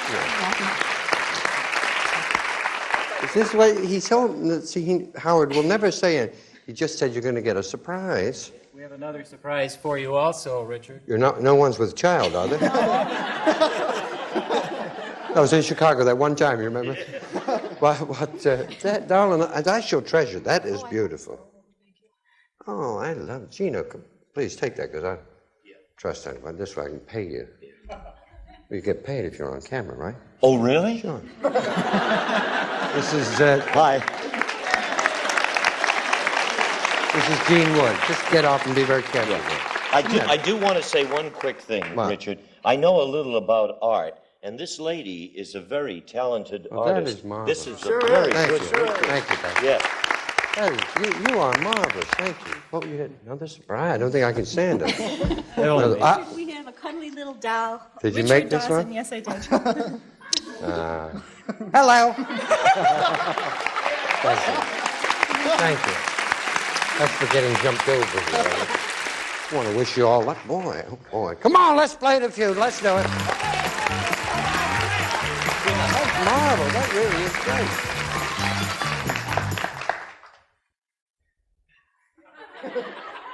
100 people surveyed, top 5 answers on the board. Like Mr. Bill. Right. Got to try and find the most popular answer. Here's the question. Name something you do to give your feet a treat. Yeah. Soak them. Soak. Number one answer. What are you going to do? Play it fast. Pass. You always listen to Mark? Yes, he's the boss. Okay, all right. I'll figure out. Let's pass to you. I don't think this is difficult at all. Something you do to give your feet a treat. Massage them. Aha, a little massage. And what is this, your team here? Well, Richard, my sisters and I originally were from Niagara Falls, New York. Before we moved out to Chicago, we brought this little pennant here as a good luck charm. Good luck charm, right. 1935. Honeymoon capital of the world. Yeah, well, it was, I think. It was. Not anymore, is it? It's water over the... Something you do to give your feet a treat. How about take your shoes off, Richard? Okay. Remove your shoes. Well, Give yourself or get someone else to give you a pedicure. pedicure. Okay, good answer. Pedicure? That's the way to play. Did you make my doll? Yes, I did. I love that. That's Thank you. great. Thank you. Something you do to give your feet a treat. Just one answer left. You get a big lead in the game. All the money. How about put your feet in a pair of slippers or comfortable shoes? Okay. All That's a right. good answer. That's a good Pop answer. on a pair of slippers. If it's there, you got it all. If not, first strike. Slippers. Not there. Okay. La-da-da-dum. What do you think now? Whenever my feet get tired, I generally put my feet up. Put them up. That's a good Okay. answer. That's it. That's the answer. That's it. If I send my feet to Chicago, will you put them up? We got no place to stay. Put them up. You got them up, son. We'll be back right after this. Bam. Chicago 98, Pittsburgh nothing yet. Come on, Mark. Ladies first. Thank you. All righty, 100 people surveyed. Top 5 answers on the board. Here's the question. Name something doctors are notorious for. Yeah. What's that? Being late for their appointment. Being late. Gonna play or pass? All right. They're gonna play. What do you do? What do? I'm an internist at Northwestern University in Are you Chicago. Yes, Richard. Well, this should be easy for you then. I hope I'm not notorious. Well, no, it doesn't have to be you, see? Something doctors are notorious for. Oh, probably prescribing the wrong medicines. Okay. I'll mix up prescripciones. First strike. Well, that's good news and bad news. Bad because you get a strike. Good because it's not up there. What do you think? Okay. I'm a medical student. Oh, are you with it? So I'd hope it's being intelligent. Notorious for? Would that be? You wouldn't be notoriously intelligent, would you? No. You want me to try another one? Well, yeah, it does. You know. Particularly, I may High maybe prices. operated on you one day. What there? High prices. Aha. Yeah. High prices.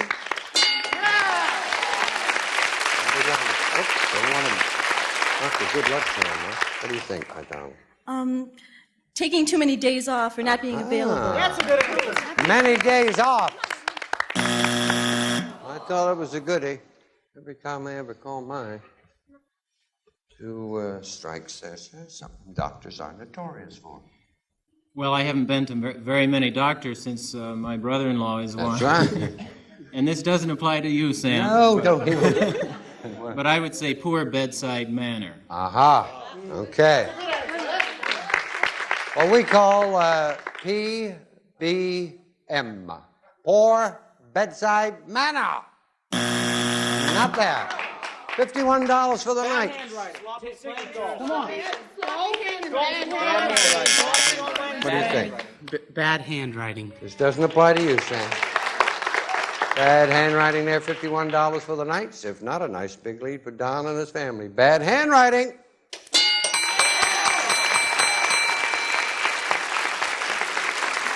Number 4. Playing golf. Number 5. Giving injections. Dr. Woo. We'll be back. All righty, $98, please. $51. Come on, Rosemary.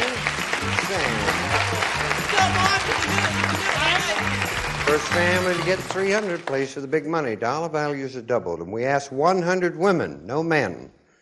We asked 100 women a question. Top 6 answers are up there on the board. You're not going to let your hand float up again, are you, my love? Okay. I'm sorry. It's all right. Have to be strict, though. 100 women, we asked this question. Name a way your husband is different now from the way he was on the day you married him. Yeah. He's more considerate. More considerate. That's medicine and marriage you struck out on, you were saying. More loving. More loving. Hi, darling. Name a way your husband is different now from the way he was on the day you married him. Roseanne. A lot more sloppy. Sloppier. No, but I think you're going in the right direction. Mike? He's a little bigger around the middle. A little bigger. Yeah, Mike, you got it. What are you going to do? Play a pass? Pass. Okay. Pass it? Yeah. Okay, pass it. Go on back there, rascal. You were definitely on the right track. 100 women, we said, name a way your husband is different now from the way he was on the day you married him. He spends less time loving you. Uh-huh, right. That's a good answer. Less time loving. Yeah.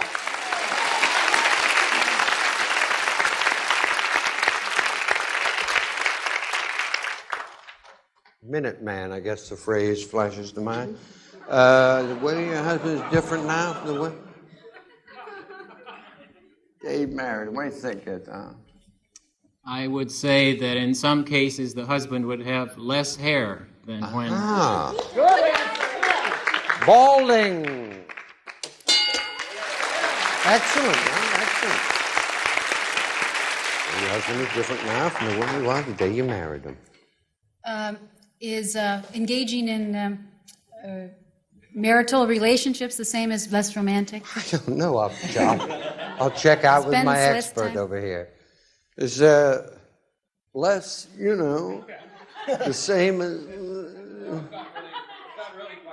Not in your case, in my case, but we're wondering in this survey's case.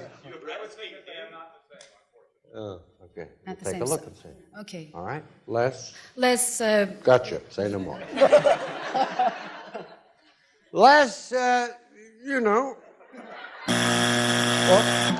there. I thought it would be there. It's usually one of the major complaints. Sam. Well, Richard, how about that the husband doesn't take the wife out as much? Okay. Doesn't take her out. Not there. My goodness me. Sam. Well, your husband is different now from the way he was on the day you married him. He has wrinkles. Huh. Okay. Good answer. That's good. Wrinkles there, okay. If not, third strike. Wrinkled. Not there. $82 for the night. If you give me the right answer. Ask it. Gray hair. We have a question. Is gray hair same as less hair? No, it wouldn't be that. Well, ask if spends less money is the same as not taking them out. Now, what is this? You can't keep asking me. Just give me an answer. Spends less money. Spends less money on her. I like the way this Mark is taking over the show. Keeps saying, now asking. You want to ride home next?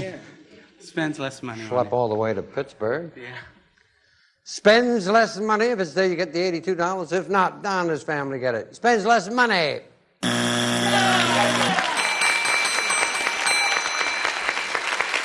I was thinking he'd be older. Number 2, less considerate. Number 4, older. That's logic. You see, number 5, less shy. 180 plays 51. Let's go.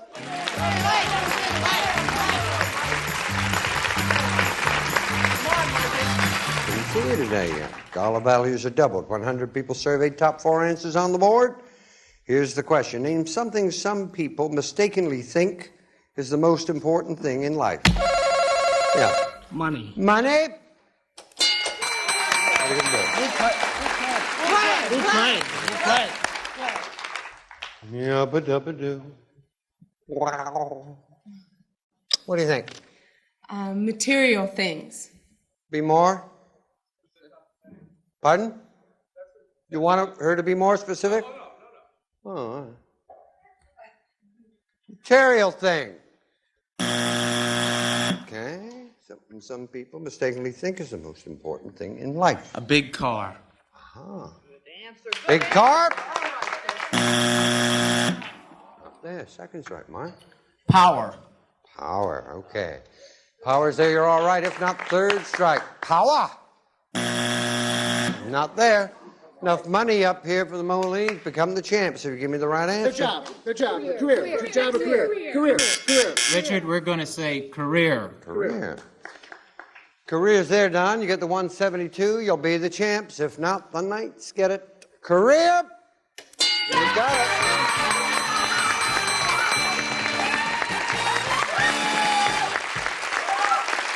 Number 3. Getting married. Number 4, getting divorced. Oh, 7. Well, I'd like to take issue with that, but I don't have the time. Never occurred to me that sex would have been up there at all. To me. Oh, it did occur to you, Mike? Power, I thought was, that was it. I thought it was. $51 there, plus $1,075. I loved all your friends in Greene County. Thanks. Hope you had a good time. Thanks. And enjoy your stay here, okay? Okay.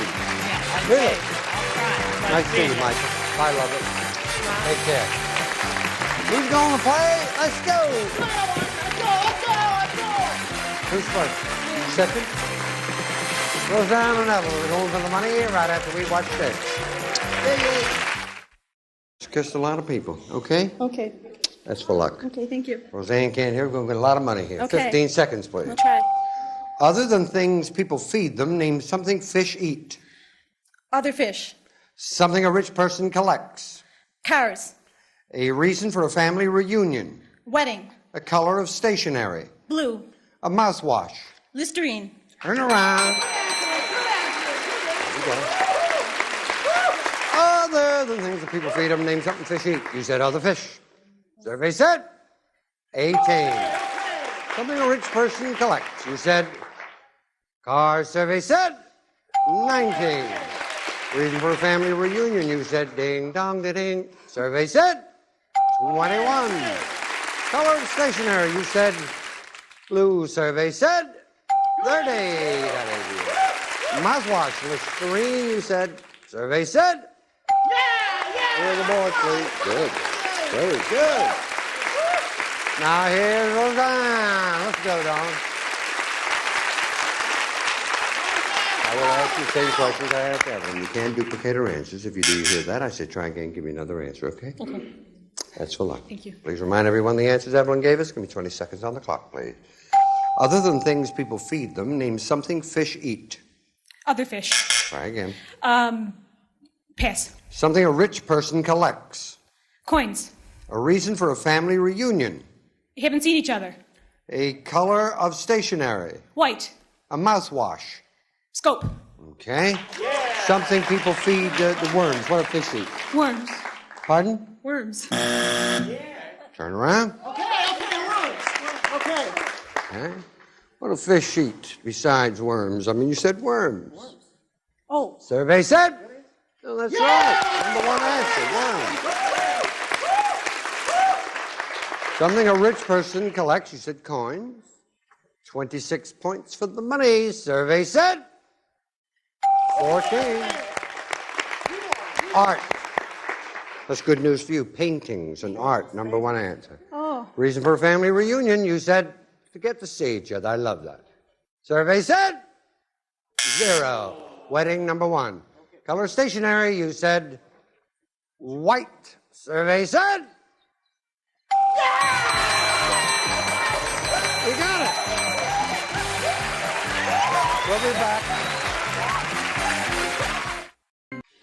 We'll see you here on The Feud. Bye-bye. What's your name?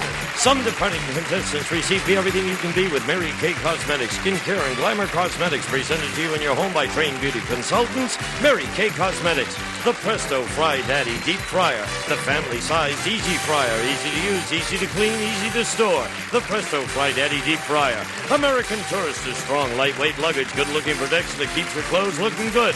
American Tourister, the only way to travel. Future in water turns damp mopping into shine mopping. You refresh your shine in no extra time, and remember, Future Straight for a tougher-than-wax acrylic shine.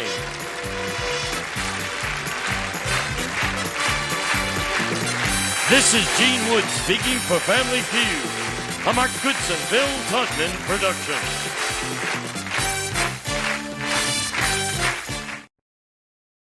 Do you know how much money has been won on Supermarket Sweep? There goes $5,000. There goes another $5,000. Look, these women won over $10,000.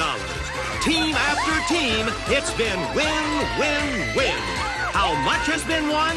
Over $500,000 on Supermarket Sweep. Now, are you ready to go shopping? Who's got the Gerber apple juice? Okay, you're on. Who's got the Crunchin' Munch? Okay, you're on. Who's got the Arid Extra Dry? Okay, and you're on. We're ready to play Supermarket Sweep. And here is our host, David Ruprecht. Hello. Howdy. Hello to you. And hello to you, and welcome to Supermarket Sweep. Well, as you know, one of these three teams may be locking up $5,000. Boy, we sell everything out here in our supermarket. To help them do that $5,000 thing, we're going to give each team a free minute and a half to use on their big sweep. There it is. And to help them out even more, we're going to give somebody a quick chance to pick up 10 seconds in a cash bonus. So, whoever wants to play first, step on forward and buzz in just as soon as you think you know what I'm talking about. Okay, here we go. When it's time for your next picnic, don't blunder. Make sure you surround your cold cuts with the enriched loaf called Amy. Wonder Bread. Wonder, there you go. There's your 10 seconds, Amy. So we add that 10 seconds onto your sweep total. Now, Dennis, it's up to you to find the specially marked package of Wonder. Get it back to me in 30 seconds. Get it back in 20 seconds or less. I'll double the money and give you $100. All right. So the faster you shop, the more money you make, Dennis. Are you ready? Ready. Go! Go, Dennis. Hurry up. Oh, he's fast. Come on, Dennis. Whoa! Yes, sir. Yes, sir. And you did it in less than 20 seconds, so it's $100 we're going to add to your sweep total. Congratulations. He is fast and solid as a rock when I hurt myself. Let's see who else we have playing while Dennis catches his breath. Debbie, how do you know Steve? Steve's my husband. For how long, Steve? For 2 years. 2 years. And what are you doing now? I'm in the U.S. Air Force. I work at Space Systems Division here in Los Angeles. Oh, and what's your rank? Captain. Captain. Debbie, how about you? I'm a homemaker and mother and run school bus for our kids. You're the local school bus, right? Marie, how do you know Rachel? Rachel is my baby sister. Who outgrew you? Yes. Yes. What do you do, Rachel? I'm a sales representative for a dental finance company in Anaheim, California. Oh, great. And Marie? I work in the entertainment field. Good. Good. Now, Dennis, how do you know Amy? She's my wife for almost 8 years. And what do you do, Amy? I'm mother to our daughter, Jennifer, who's 18 months, and I help Dennis train for triathlons. Oh, Yeah. are you going to be in a triathlon? Yes, but my swimming's not very good right now. So, Dennis, you do triathlon? Yes. What do you do when you're not doing triathlon? I'm in the Air Force also, like Steve. I'm a captain up at Vandenberg Air Force Base, and I teach launch procedures for missiles. You teach guys how to throw up the missiles? Try to. I hope you do a good job. Obviously, you did with the Go For It experience we had. You did very well. So that's why you were so fast with the... Nervousness. Yeah, are you guys ready to play the game? Yeah. Okay. 2 Air Force families in one game. That's interesting. So let's give the first players a chance to earn some extra time, which means that Debbie, Marie, and Dennis, we'll see you all in just a little bit. Now, for you three, what I'm going to do is show you the name of a product, and then I'm only going to reveal the letter that it starts and ends with, and then give you a series of 3 clues as to its identity. Okay? Hands on your buzzers. Here's the first one. And this product begins with P and ends with R. Refreshing. Rachel. Perrier? Let's see. Yes, refreshing Perrier. Good for you. Get you on the board with 1:40. Here's the next one. Now, this product begins with F and ends with R. Helpful. Polishing. Furniture. Amy. Favor. Let's find out. That's it. Good for you, Amy. Moves you back into the lead. Here's the next one. Now, this product begins with P and ends with X. Dishwashing. Rubber. Amy. Playtex. Let's see. Playtex gloves. There you go. And here's the last one in this game. Now, this product begins with C and ends with L. Beautiful. Hair. Steve. Clairol. Let's see. There you go. Good for you, Steve. So let's see. Steve and Rachel each have 1:40. Amy's in the lead with 2 minutes. And we're going to give your partners a chance to play right after this. Now, imagine you are dying of thirst and you head to the market for something refreshing to drink. Now, outside the store, you see a 14-foot bottle of Diet Pepsi. No, it is not a Mirage, just a whole lot of cola. When we come back, I'll tell you about a store that has some big ideas when it comes to showing off their products.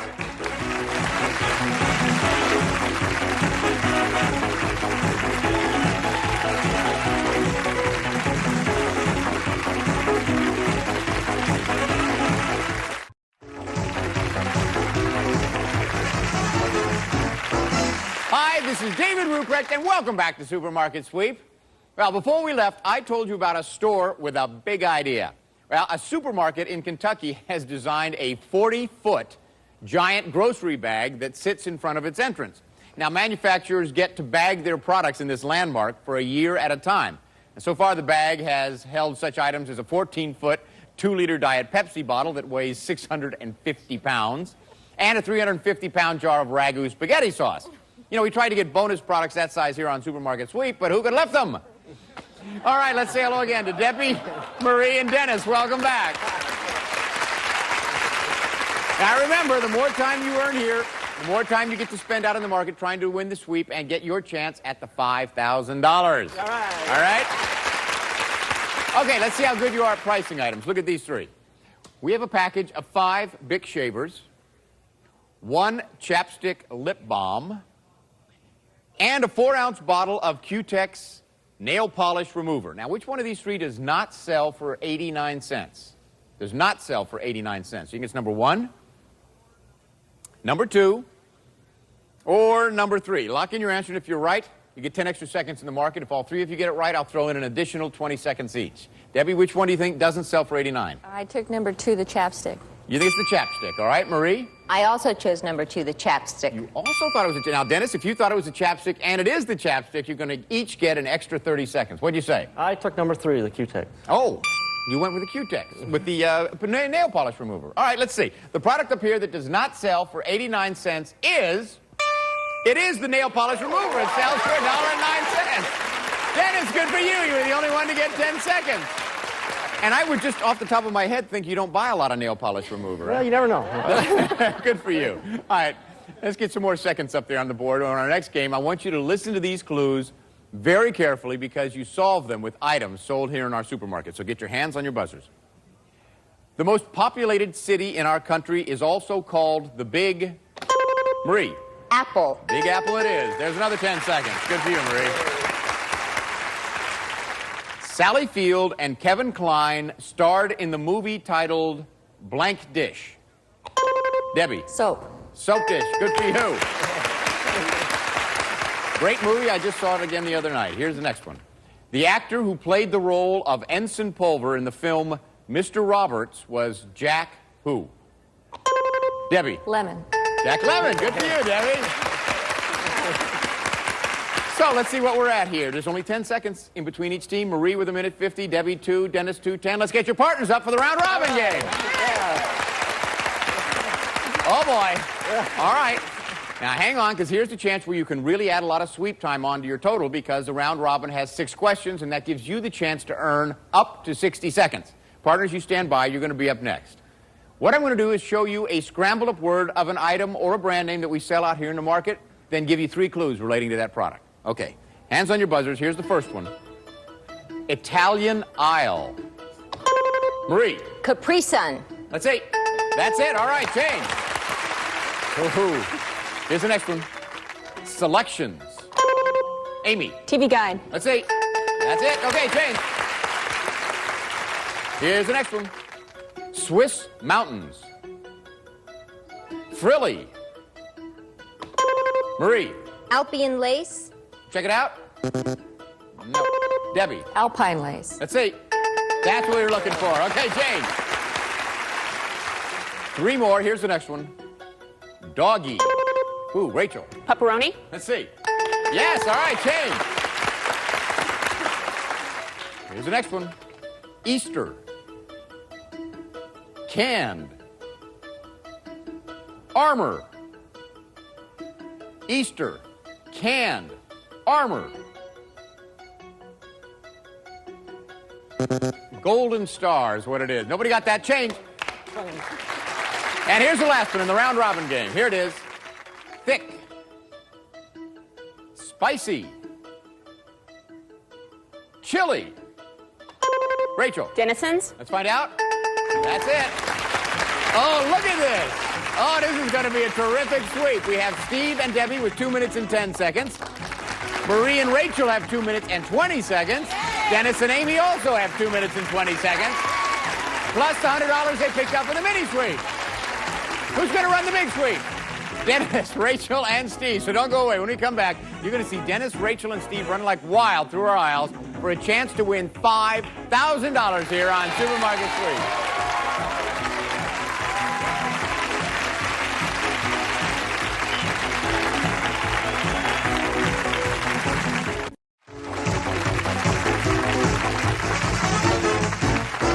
Welcome back, and now it is time for what looks like is going to be a terrific big sweep.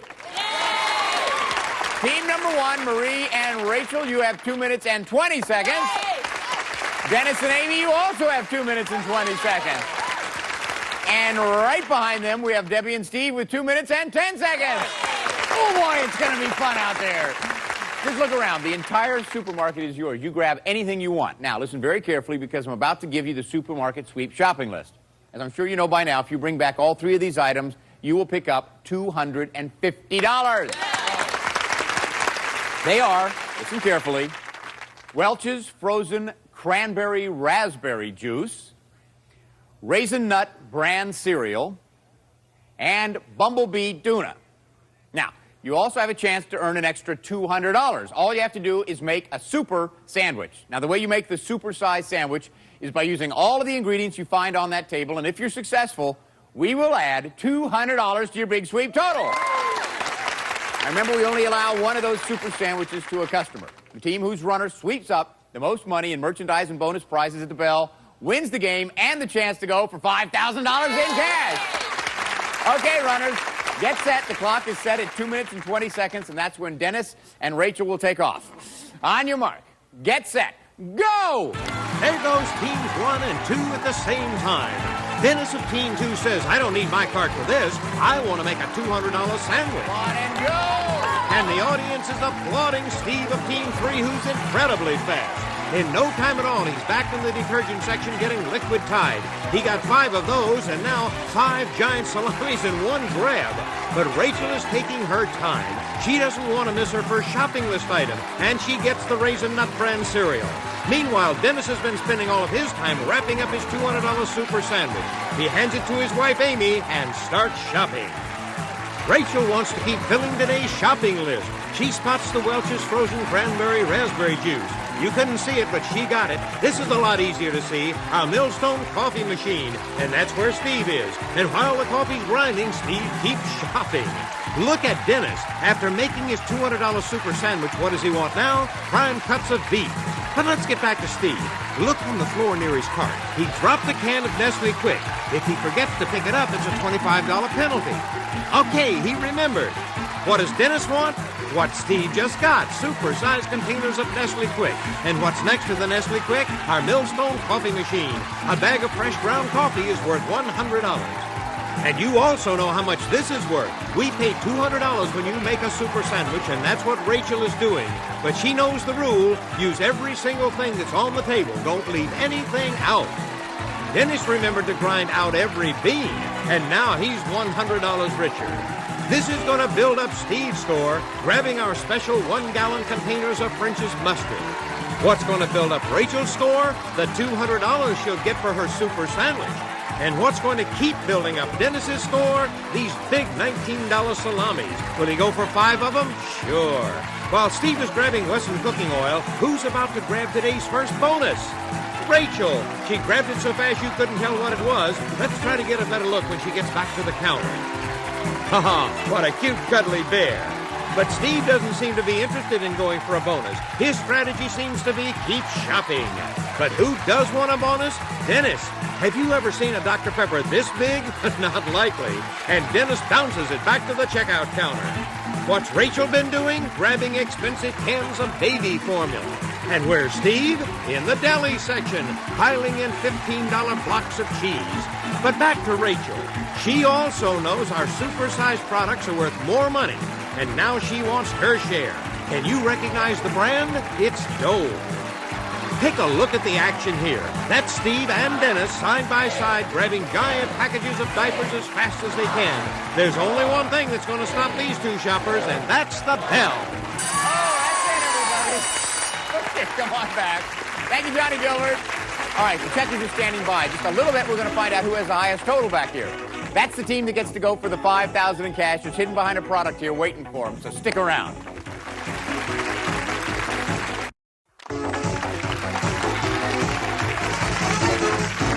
Hey, we're back, and this is the moment of truth. The checkers have entered all of this merchandise into the registers. Now we're going to hit the total buttons to find out who won the big sweep. All right, team number 3, Debbie and Steve. You got the coffee, so that's $100 we put into your register. All right. Then we add all of your groceries to that to give you a grand total today of $898. That's a lot of groceries. Good for you, Steve. Okay, team number 2, Amy and Dennis. You also got the coffee for $100. You got the super sandwich for $200. Let's see how much your bonus is worth. $200. $200 there. And we don't want to forget the $100 that Dennis ran out and got in the mini sweep. So that means altogether so far in your register you have $600. All right, yeah. Now we add all of your groceries to that to give you a grand total today of $1,180. Puts team number 2 in the lead. Okay, Rachel and Marie. Let's see. You got the shopping list, right? Good for you. That's $250. You got the super sandwich. Yep. That's $200 more. Let's find out how much your bonus is worth. $100. Okay. So that means so far in your register you have $550. Great group of bonuses. And now we add all of your groceries to that, and that gives you a grand total today of $677. That means team number 2 wins the game. Thank you all for playing. We have some wonderful partying here. Off we go into the wild blue yonder. Well, it looks like the training for the triathlon paid off, didn't it? Here's the most important triathlon of your life. You got 3 questions to answer here. You've got 1 minute to find this and the 3 clues to help you out. Now remember, you've got to solve the first 2 clues before you can go for the cash, though, okay?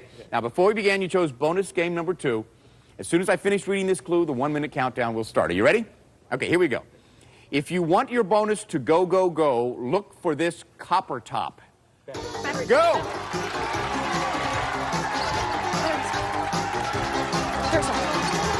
Okay. This bath time basic comes after 1999 and before 2001. 20,000 flushes or something. 2,000 flushes. Down here with the clean the stuff. 2,000 flushes? You find it? No, it's here, but it's not it. This bath time basic comes after tissues. Over here. Here, Dennis, here! Okay, read it. I got it. Read it. This lady comes from the country that is famous for banks, great watches, and chocolate. Swiss Miss, Coco! Stand here. Where is it? Right over there, over on the side. All the way at the end, Dennis. Where? At the end, down here. By the chocolate. Here it is,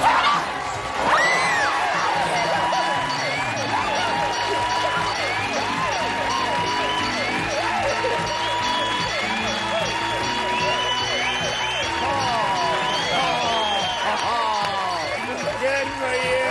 Congratulations. With about 2 whole seconds to spare, you found the Swiss Miss. That's $5,000. Added to a terrific sweep gives you a grand total today of $6,180. Congratulations. This is David Ruprecht saying goodbye for Supermarket Sweep. Now remember, the next time you're at a checkout counter and you hear the beep, think of the fun you could have on Supermarket Sweep. Promotional consideration provided by Tater Twister Electric Curly Cutter. Turns vegetables into curls or spirals. Put in a potato, fun shapes twist out. Make curly fries and more. Tater Twister from Presto. Spencer's, a name recognized for quality, durability, and style in infants and children's wear by value-conscious parents for over 65 years. Spencer's.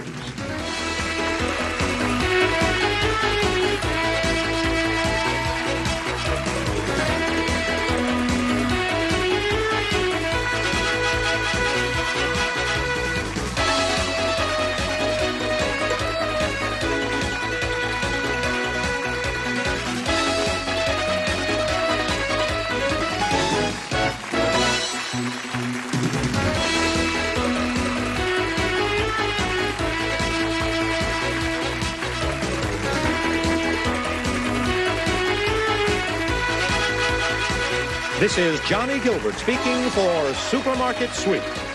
Supermarket Sweep has been an Al Howard production. Ladies and gentlemen, Bill Collins. You missed like 2 names there. Hi, thank you. I got itchy eyes, you don't mind? Thank you, Will. Thank you, Bill Wendell. Thank you. You are nice. Thank you all very much, and welcome to Tell the Truth. Hey, you know, we hear a lot today about, well, we hear a lot about everything, but one of the things we hear a lot about is loneliness. Naturally, the answer to this is to find somebody to be with. That's sort of simple, but it is not always the easiest task. Well, our first guest today has the answer for the millions of singles in this country, and we'll hear about it soon. But first, let's meet the real togetherness group, our To Tell the Truth panel. Peggy Cass. G. Rayburn. Kitty Carlisle. And Nancy Russell.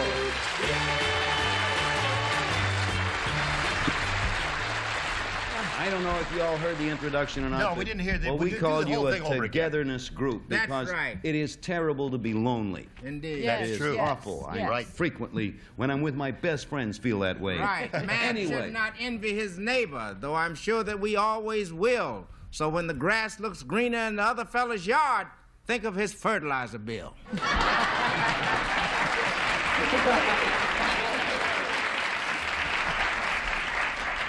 That's a lot of vigoro. Now, while you mull over that, here is a man with a solution for singles.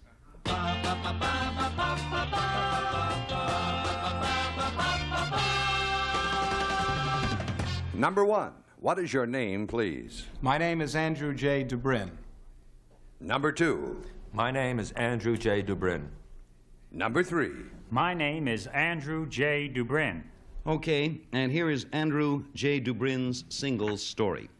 I, Andrew J. Dubrin, positively state that the singles problem is bigger than the energy crisis. Hear me out.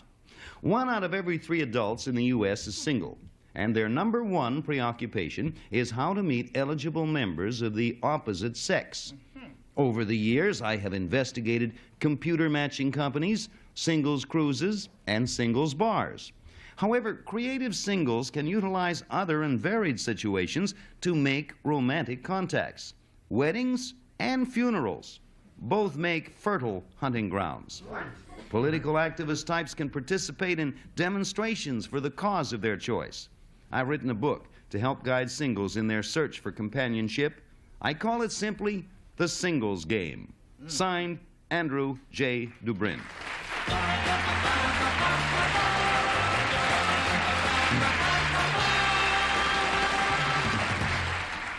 And I don't know whether you're watching the show alone or whether you're in the crowd, but whatever your situation, ours is that we're going away for a minute. But we'll be right back. Okay, friends, ready and waiting and eager to be questioned are 3 gentlemen all claiming to be Andrew J. Dubrin, author of The Singles Game. Nipsey, you're a resident bachelor here. Yes, I am. You want to I'm start still in? single. I'm living the life of liberty and the happiness of pursuit. I did want to know, from number 2, if you did any research for your book on 2nd Avenue, and your answer will tell me something. Absolutely. Uh-huh. Number 1, I can understand at a funeral because one of the partners may have departed, but how could you recruit a lover at a wedding? Aren't they already spoken for? Well, there's a caveat in the book, and that is that this is not the ideal place, but if you are there, you can take advantage of the situation by making sure to be very delicate and not directing your remarks to anyone close to the bereaved. I see. Number 3, does the liberation to the bereaved. At the wedding? At the wedding? Yeah, well, at the wedding. Listen, every time a girl gets a bridal shower, some guy goes down the drain. So there's a whole thing at the wedding. Number 3, does women liberation enter into this? Is there more aggressiveness on the part of the female now? Yes, I think women now finally are being a little bit less timid about taking the initiative, Nipsey, and I make a lot of recommendations. No, will they take the check, I mean? Oh, they may not take the check, except if they make more money than the man. And there we are, a reason for taking the check. Okay, Peggy, it's all yours. Wait, number 1, is there a famous literary figure who met her husband at a funeral? Do you know of any? An old English writer, and I don't recall the name.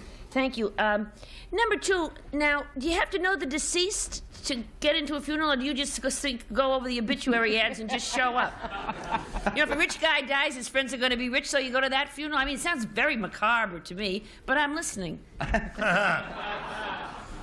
I had mentioned it in the book as a possible way of keeping your eyes open and to meet somebody if they were not part of the family, yes, well, or very close, but I would not recommend it as a very opportune place to go and find dates. Well, if your eyes are open, theirs maybe be clouded with tears, which isn't too good either.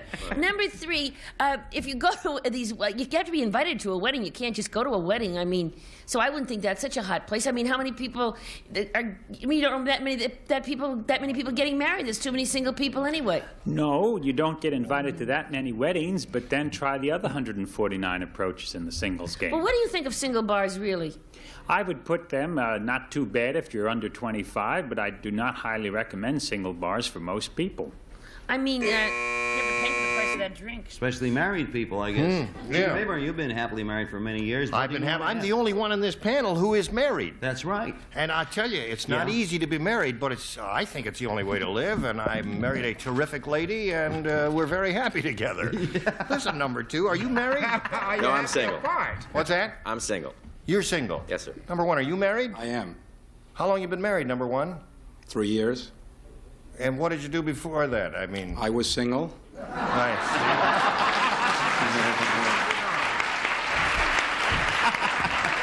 That's the most intellectual answer I've ever heard on this show there. Number 3, are you married? Yes, I've been married about 7 months. And you did, I assume you did your research prior to your marriage, is that correct? Right. Well, I'd been married before, and I did research for a few years. I had an opportunity to look around, get a lot of people. A lot of my students got involved in my research, too. Number 2, what's the most popular singles bar on First Avenue? That would have to be Maxwell's Plum. Again, if you're in the under 25 set, great. Okay, now That lets us up. we're going to wind it up with Kitty Carlisle. Speak for yourself. That's right. I'll never be over 25. Number 1, where did you meet your wife?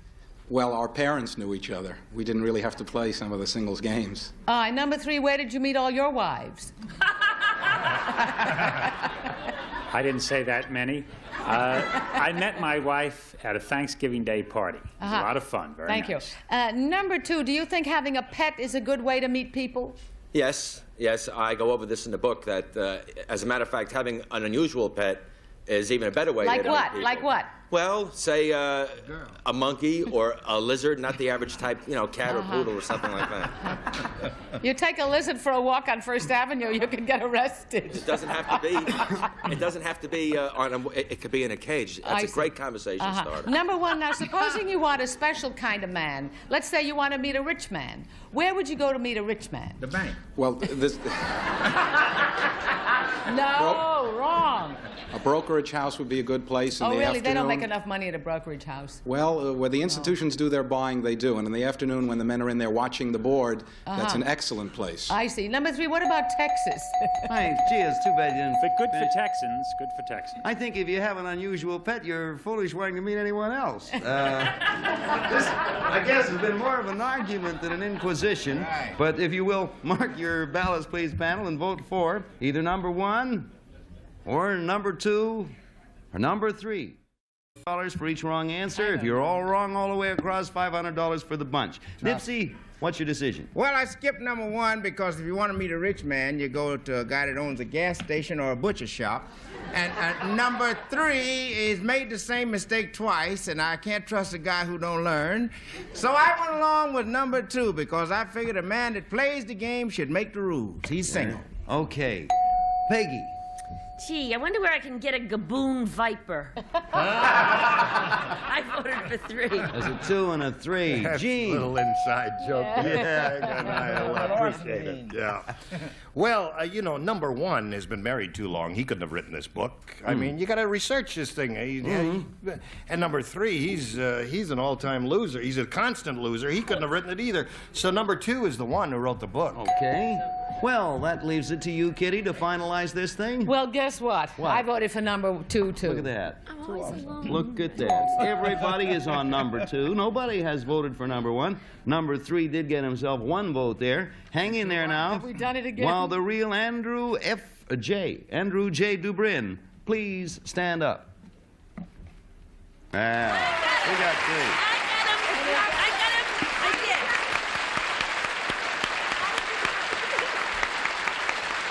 Good job. Find out a little bit about our imposters. Number 1, what's your name, sir, and what do you do? My name is Bruce Bergman, and I'm an attorney with a law firm here in New York City. And number 2, sir, how about you? My name is Stuart J. Isakowitz. I'm a vice president in charge of management with Prudential Construction Company in New York City. Happy to have you. You've got a lot of votes. Good. And thank you very much, Andrew J. Dubrin and Imposters, for playing To Tell the Truth. Thank you.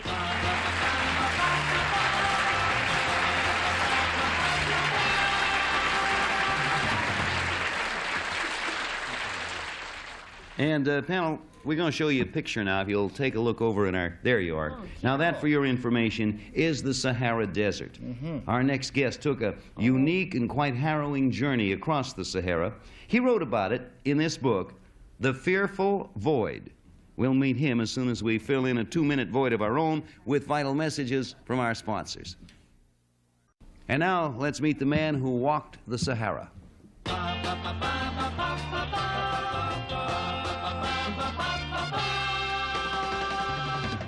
Number 1, what is your name, please? My name is Jeffrey Morehouse. Number 2. My name is Jeffrey Morehouse. Number 3. My name is Jeffrey Morehouse.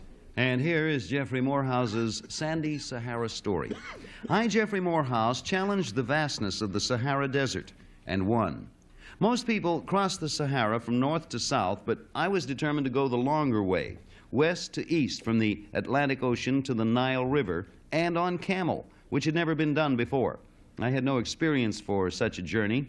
I spoke no Arabic and had never touched, much less ridden a camel. In a town on the west coast of Africa, I hired a guide, bought camels, and set off across the 3.5 million square miles of burning sand and rock that is the Sahara. It wasn't an easy journey. My various guides ran the gamut from totally untrustworthy to magnificent. The food, usually rice or lumpy porridge, was often in short supply. Local officials were often suspicious or downright threatening. Sandstorms, appalling heat, lice, vipers, and scorpions were constant companions. I didn't make it all the way to the Nile. About halfway through my journey, I was too ill and exhausted to continue. Nonetheless, I am proud of my achievement. I traveled 2,000 miles, hundreds of them on foot. Signed, Jeffrey Morehouse.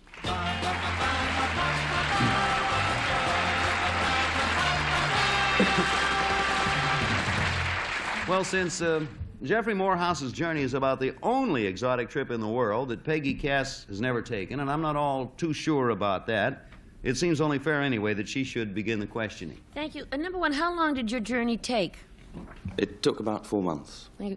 And number two, what countries does the Sahara lie in? Mauritania, Mali, Algiers. Okay, is that it? That's it? That's... Okay. Now, number two, are there, and once you get into the, you know, the deep Sahara, right into the body of the Sahara, are there many, like, little oases and I mean, you had to go from, like, motel to motel. You must have had to go from place to place there, right? Well, I mean, are there many out there? Very, very few. And, well, number three, does the Sahara support life? In certain areas it does. But for the most part? For the most part it doesn't. Thank you. Number one, is Timbuktu near the Sahara? The Timbuktu is in the south of the Sahara. But it is actually in the Sahara. It's on the edge of the Sahara. And what is its function? Is it... It's a marketplace. Thank you. Number two, how many people would you say nomads are out in the Sahara really able to get a living from that barren country? Well, hardly any. Hardly There's any. nothing they can get a living from. Okay. Hey, that was good questioning. I bet you've probably ridden across on a camel, Peggy. No, I've ridden over in an airplane. Much better. Gene? Number three, I've often wondered, how much, you says here you bought camels, how much does a camel cost? It varies from place to place, but in Mauritania it ran about £66. Is that what you paid? Yes, sir. 66 pounds. That's 200 and some odd dollars, is it? Something like that. Yeah. Number one, from which direction do the prevailing winds blow in the Sahara? It differs from season to season, but when I was riding, most of them were coming from the west. And number two, it sounds like you were very naive. Didn't everybody cheat you and steal your money? And They did, constantly. they did. Is that why you got sick and full of lice and got bitten by scorpions and all? Lack of water. Lack of water? What do Cause you- the lice. There is no water to wash with. Yes, and well, that's what caused the lice, number two? What caused the lice? Let's change the subject, number two. You may leave the room, number two, completely. Number one, what did you sleep in at night? I slept in a sleeping bag. What's that? A sleeping bag. Okay. Well, I read the reviews of this book, and it's absolutely riveting. Whoever you are, it sounds absolutely... I can't wait to read it. Number three, if you planned a trip like this, what made you do it, and why didn't you learn Arabic beforehand? Basically, fear made me do it, and you do try and learn a little Arabic beforehand, but I'm not a person who learns a language very easily, so you make do with what you can learn. Number two, why had it never been done before, that nobody went from east to west across the Atlantic? I have no idea. Probably because it was the most dangerous way. Well, number one, there are no even camel tracks or whatever going that way? Everything goes from north to south? No, the caravan tracks tend to go from north to south. All of them? Practically all of them, all the long-distance ones. Number 3, what did you wear on your feet when you walked all those miles? Started the journey in sandals, but halfway through I lost the sandals, so I had to go into plimsolls. I don't know what that is. Hold on. Sounds harrowing up to now. Nipsey? Yes. Go ahead. 2 camels were walking across the desert, and one said to the other, I don't care what the zoology book says, I'm thirsty. Number 2, is there a water in the cactus plant? There isn't water, there is a juice, a sap. I see. Still with number 2, is there any foraging there, any food or any animals that can be killed for food, any plant that can be eaten? None whatsoever. Okay, number 3, it says some of your guides were untrustworthy. Well, in the middle of the desert, with what could you trust him? Well, it wasn't a matter of with what you could trust him with. Where he was untrustworthy, you had a contract to start with, and then they would try and get above that contract by, they want the camel. Number 1, what local officials could one encounter in a desert? Desert patrols of soldiers. You mean they ride out and for what purpose? To see if the sand is still there? Presumably. I see. Did you walk, still with number 1, did you walk barefoot at any time? No. What's the temperature, number 1, on the desert at night? At night, it can go below freezing point. I see. Well, it's certainly not a trip I'd recommend to you, or for that matter, want to take myself. It took a great deal of courage, whoever the gentleman might be. So, if you care to mark your ballots panel, you can do your voting either for number 1, or number 2, or number 3. And as always, $50 for each wrong answer, wrong vote the panel comes up with, and if they're all wrong, $500 will be spread happily among you. So we're ready to begin the voting. Peggy, how about who do you vote for and why? Well, I thought they were all fine, but number 1 knew that Timbuktu was a marketplace. It's a caravan stop for the going back and forth, so I voted for him. Okay, I didn't know that. Gene, what'd you find out for me? Well, I sure wanted to vote for number 2, because he looks as if he hasn't gotten over the ill effects of... Is there a doctor in the house? But number 1 gave me such terrific information that I decided to vote for him. Very good, Gene. If I ever decide to incorporate, you are not going to head up my public relations department. But Kitty, you might very well. Who would you like to vote for? Well, I wouldn't vote for number 1 because the most important country, it seems to me, that is near the Sahara is Egypt, and he didn't mention that one. I voted for number 1. I think he looks rugged, and I don't know. He did it. I know he did it. Look at that. Already 3 for number 1. Hey, Nipsey, you going to break it or keep it? Well, Gene Rayburn's going to the diplomatic corps, so he won't be here anymore. But I would like to preserve my prerogative of making a footnote. I started to go for number 2, but I was switched to number 1 on his last few answers. Mm-hmm. Well, there it is. That certainly has all gone in one direction. It's, as is easy to see, all 4 votes for number 1. Okay. Will the real Jeffrey Morehouse please stand up?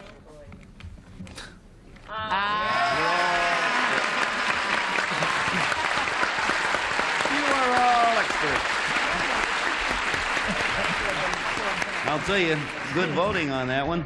Number 2, sir, in spite of the fact that you probably won't be having Gene Rayburn and his wife over soon, would you tell us who you are, sir, and what you do? My name is Larry Carnell. I own a bar called The Green Man, and yes, you're right, he won't be invited. That's right, Gene. Good for you. One of the... Give him hell. One of the many places you're not welcome, Gene. I understand he works in a bar. He never gets in the sun. He's pale. All right. Enough of that. Number 3, before Gene saves this situation any further. Who are you, sir, and what did you do? My name is Frank Leader, and I'm the assistant manager at the Larchmont Yacht Club. Okay. Thank you very much, Jeffrey Morehouse and Imposters, for playing To Tell the Truth. Thank you, gentlemen.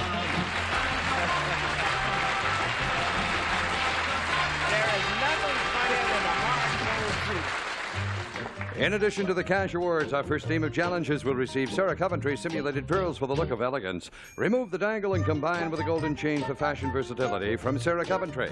Our second team will receive an assortment of Turtle Wax car care products, including the world's first self-polishing car wax. No rubbing, no buffing from Turtle Wax. Hey, thank you all very much. Thank you, too. Join us again next time when Gary will be back. For him, thank you and so long from the Tell the Truth. Bye.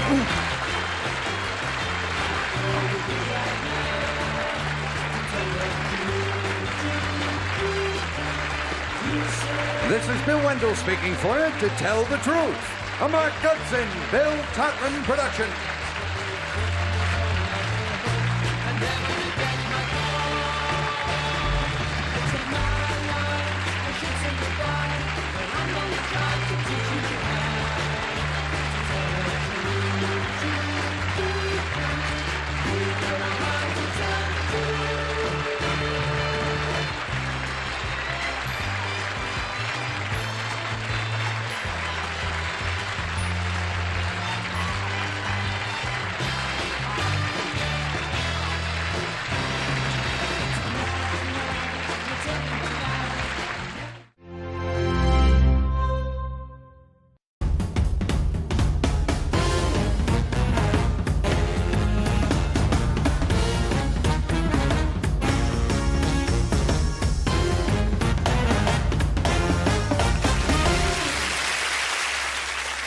And welcome to Tenable, the show where naming a top 10 can win you a top prize. For example, if I asked you for the UK's top 10 most common operations and you said laser eye surgery, then you could be looking at a big payday. But if you said brain transplant, then you'd probably want to change your mind. The more top 10 answers a team can give, the more money they'll play for at the end of the show. So let's meet today's team. It's A Count on Us.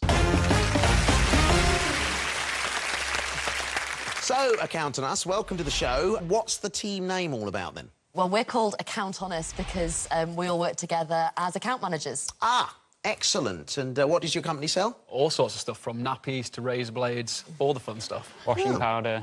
Washing powder, Yeah, good. washing up liquid. It's really glamorous. Yeah. Can I get some freebies? Sure, we can hook you up, no problem. I normally steal all my stuff from hotels. Can't believe it. Can't have that. Can't have that. Now, Sarah, as team captain, you'll go through to today's final, whatever happens. The question is, how many teammates can make it there with you? Because some of you might not. The more of you playing in the final game, the better your chance of walking away with some serious cash. So, let's play Tenable. Right, A Count on Us, let's take a look at your first top 10. Top 10 most populated cities in Italy. So, Sarah, as team captain, it's up to you to decide who's best equipped to tackle this top 10. My natural thinking is that Martin's the best at geography. Right. Is where my head's at. I'm happy to give it a go. Martin? Yep. Martin. OK, Martin, it's time to play Tenable. Welcome to the game, Martin. Thanks, Warwick. Let's take another look at your question. The top 10 most populated cities in Italy, according to the 2014 data from the Organisation of Economic Cooperation and Development. Right, OK. How do you feel about this particular question? I can definitely name a few Italian cities. I mean, it could have been a whole lot worse. You know, we'll see how it goes. Absolutely, I'll tell we you will afterwards. indeed. So, are you ready to play Tenable? I am, yeah. OK, you need 5 correct answers to put £1,000 in your team's prize fund. Let's get an answer on the board. So I'm going to start off with Rome. You're saying Rome? Rome. Let's see if Rome is a tenable answer.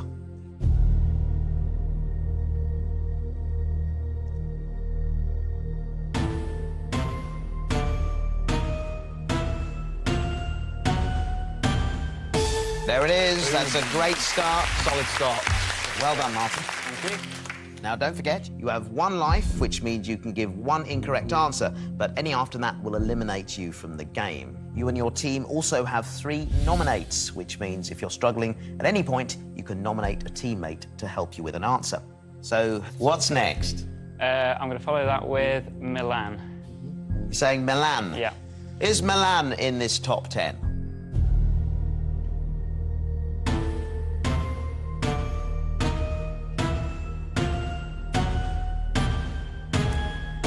Oh, there it is. That's the top 2 taken care of. How are you going to do with the next 8? You feeling good? I'm glad I've got a couple on the board. Yes. And I'm fairly confident about a couple more answers, but We will see. Don't forget, you've got your nominates, you've got your one life, and Sarah's there with the overall button. If you give an answer she doesn't think will be on the list, she can hit that button and replace it with an answer of her own. We just need 3 more to secure that place in the final and £1,000 to your team's prize fund. Right, I'm going to go for Turin. Turin, is it up there?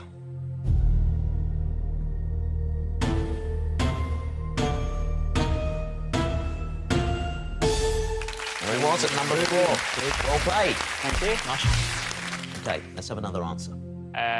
Florence. All right, then. Is Florence tenable?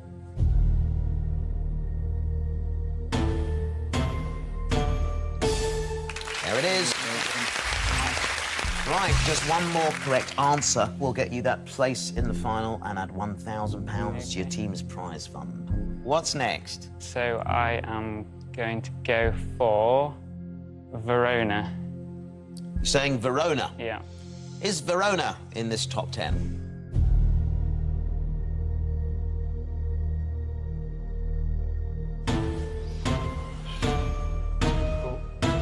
It's got to be in the top 5. Oh dear, that was untenable. Right. So, Martin, you've lost your life. Still in the game, though. You're 1 away from securing your place in the final and adding the £1,000. Don't forget, though, you've got your nominates and Sarah has the overall button. OK. Have you got any more I have got, answers? I've got another answer, so I'm going to go for Bologna. Bologna. Is Bologna one of the top 10 most populated cities in Italy?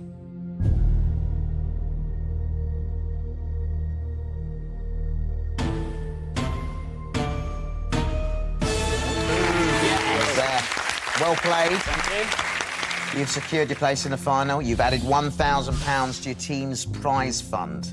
Now, you can stop here if you wish. There are still 5 answers left to reveal. If you think you know more, you can choose to play on. The good news is the next correct answer is worth £2,500. That's very tempting. But do be careful.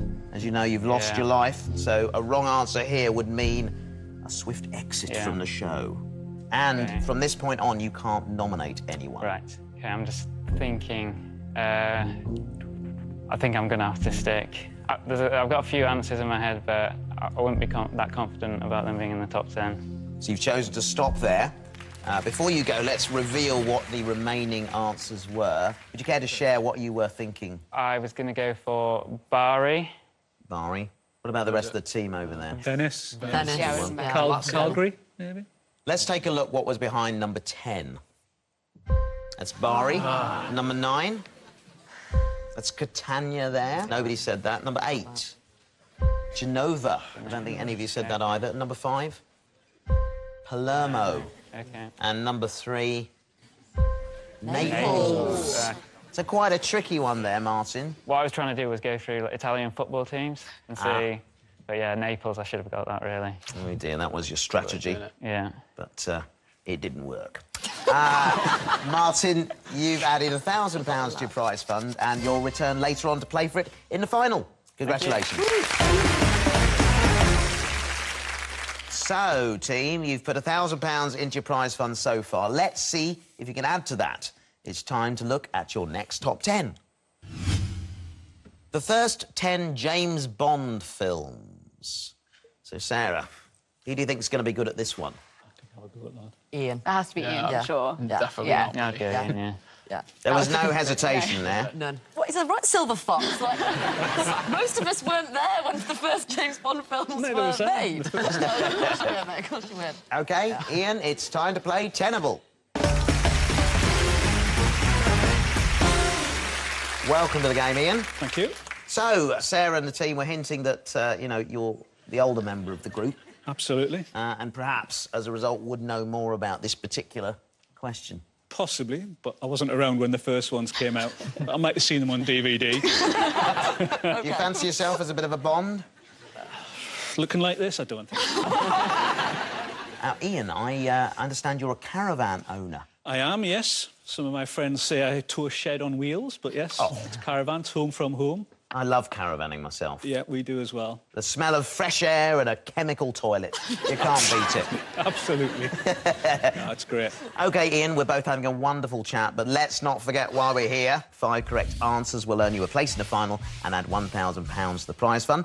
You've got 1 life and still got 3 nominates, and your team captain can overrule you at any point. So you ready to play Tenable? Yeah. OK, let's remind ourselves of the question. The first 10 James Bond films. Now, to clarify, the titles of the first 10 official James Bond feature films released between 1962 and 1977. So, Ian, let's get an answer on the board. First one I'll go with is Dr. No. Is that one of your favourites?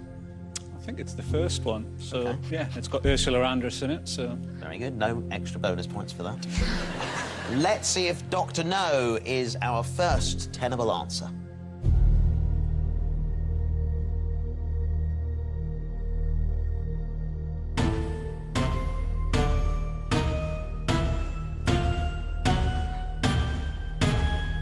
Yes, Dr. No was up there.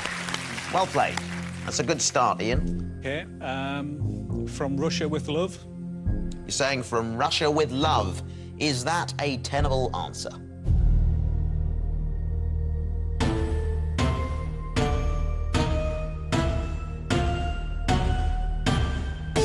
There it is, released in 1963. Well played. Look at that. A nice, neat board. Number 1 and 2. Correct. Thunderball. Is Thunderball a tenable answer?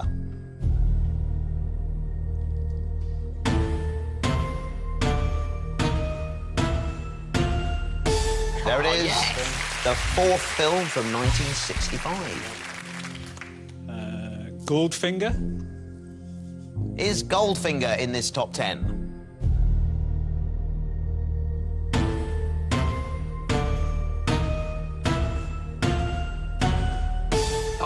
That's the top 4 taken care of. And we need 1 more to secure your place in the final, Ian. You still got your nominates and your life, so you're in good shape at this point. You Only Live Twice. So, for a place in the final and £1,000 now.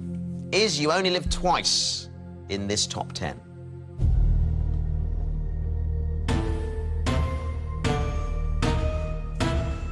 Yeah, there it is, number 5. Congratulations. Well done. So, you're in the final. I've added £1,000 to your team's prize fund. So you have a choice now. There are still 5 answers on the board left to reveal. If you think you know more, you can play on. Your next correct answer is worth £2,500. But be warned, if you choose to play on, you can't nominate anyone, and your team captain cannot overrule you, although you do still have your life. OK. So, what do you want to do? I'll play on. Yeah. You feel confident with this? For the moment. OK, right, let's get another answer on the board then. On Her Majesty's Secret Service. Is On Her Majesty's Secret Service a tenable answer?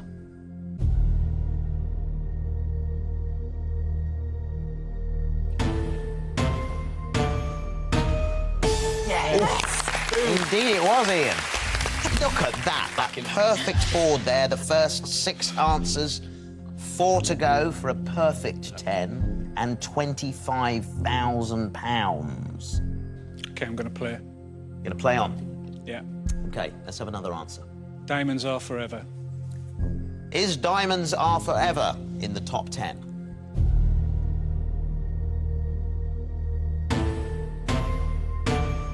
Yes! Your teammate's getting very excited over there. 7 out of 7. You're storming it, Ian. Good work, sir.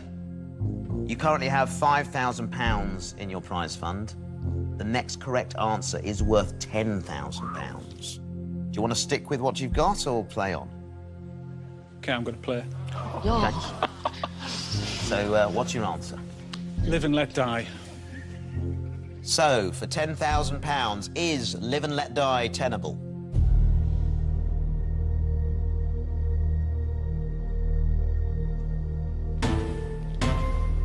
Yes! Yes! You, sir, know your bond. Well done. You look slightly relieved. You've still got your life, don't forget, so, you know, you can afford one mistake. Let me remind you, your prize fund currently stands at £10,000. Another correct answer would up that to £15,000. I'll play. I've got a life, so I'll give it a go. Okay. Moonraker. You're saying Moonraker. Is Moonraker in this top 10?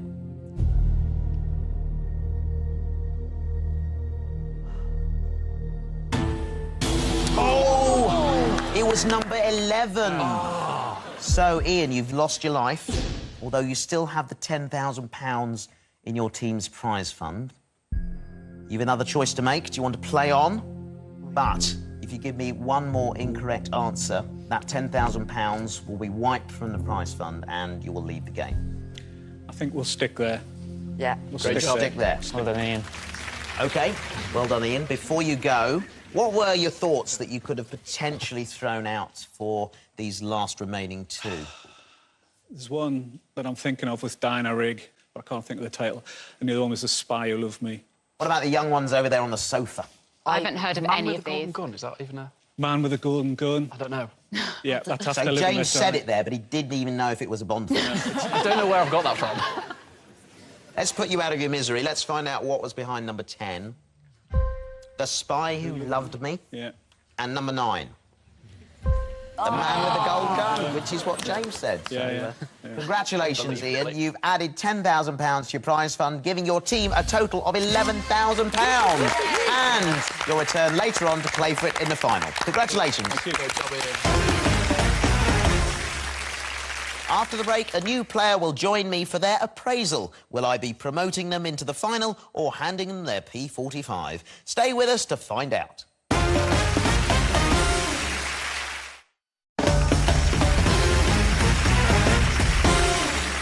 Welcome back to Tenable, where Account on Us are tackling a series of metal testing top 10 lists. So far, Ian and Martin have made it through to the final and put an impressive £11,000 into their prize fund.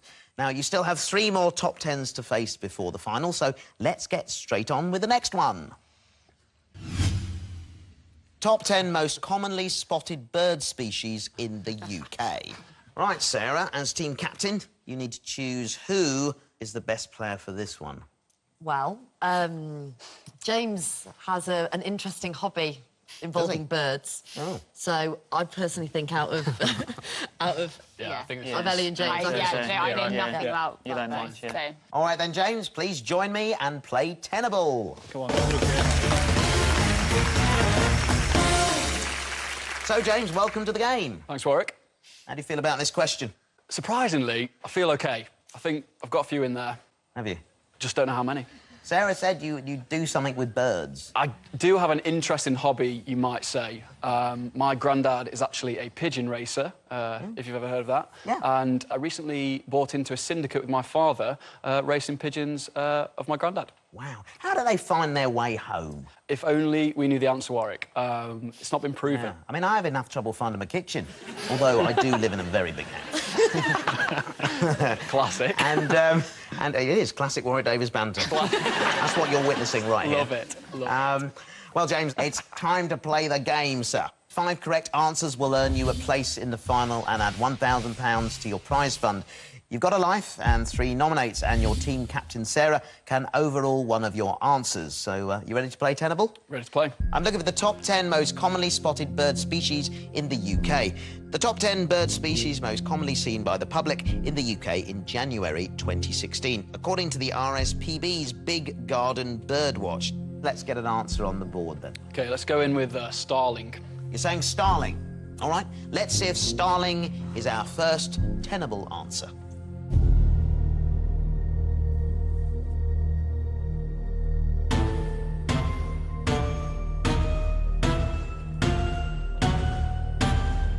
There it is, number 2. Flying start. See what I did there? See what you did there. All right, James, let's get another answer up there. OK, let's go house sparrow. House sparrow. Is house sparrow in the top 10?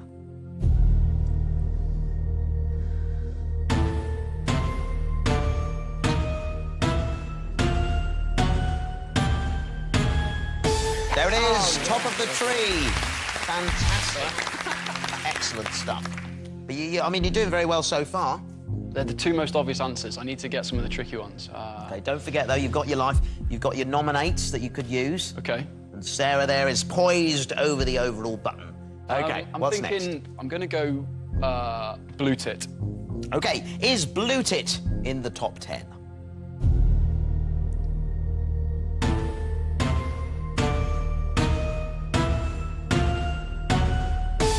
There you go. Blue tits are actually very hungry baby birds. Their parents have to collect 1,000 insects every day. I knew that. OK, James, let's get another answer up there. You're doing very well. You got 3. You need 5, as you know, to play in the final and add £1,000 to your prize fund. OK. I'm going to go Blackbird. You're saying Blackbird. Is it up there?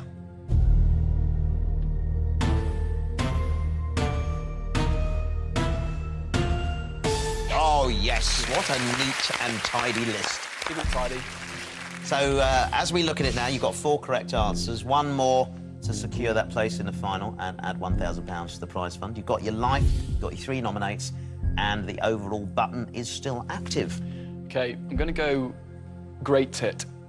Great Tit. Oh, that sound is not the sound of my doorbell. It is Sarah pressing the overall button. Sarah, you think you know better? I think it's a bit of a risky one. So it could be there. Fair enough. But it's a risk. OK, Sarah, you've got to give us an answer then. Robin. OK. Before we find out if you were correct to overrule James's answer, let's remind ourselves of what James said. You said... Great Tit. Great Tit. Is Great Tit in this top 10?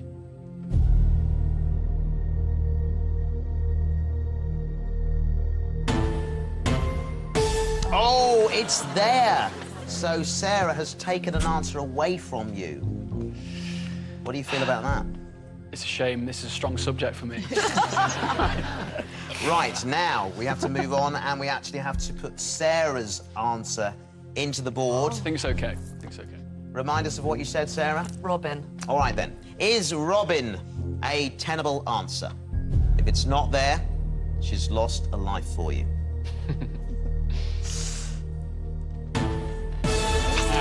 It was there. You look very relieved then, Sarah. Yeah. Trigger happy now. I'm never going to hear the end of it that it was actually lower down than Great Tips. Dear. So, James, congratulations. You've Thanks. secured your place in the final. You've added £1,000 to your team's prize fund. You can stop here if you wish. You've still got 4 answers left to reveal. Remember, you've still got a life. And I'll remind you, you can't nominate anyone. Yep. And, of course, the overall button is deactivated. Thank goodness. OK, so your next correct answer is worth £2,500 into the prize fund. So I'll be playing on. OK. I'm going to go with Crow. You're saying Crow for £2,500. Is Crow a tenable answer?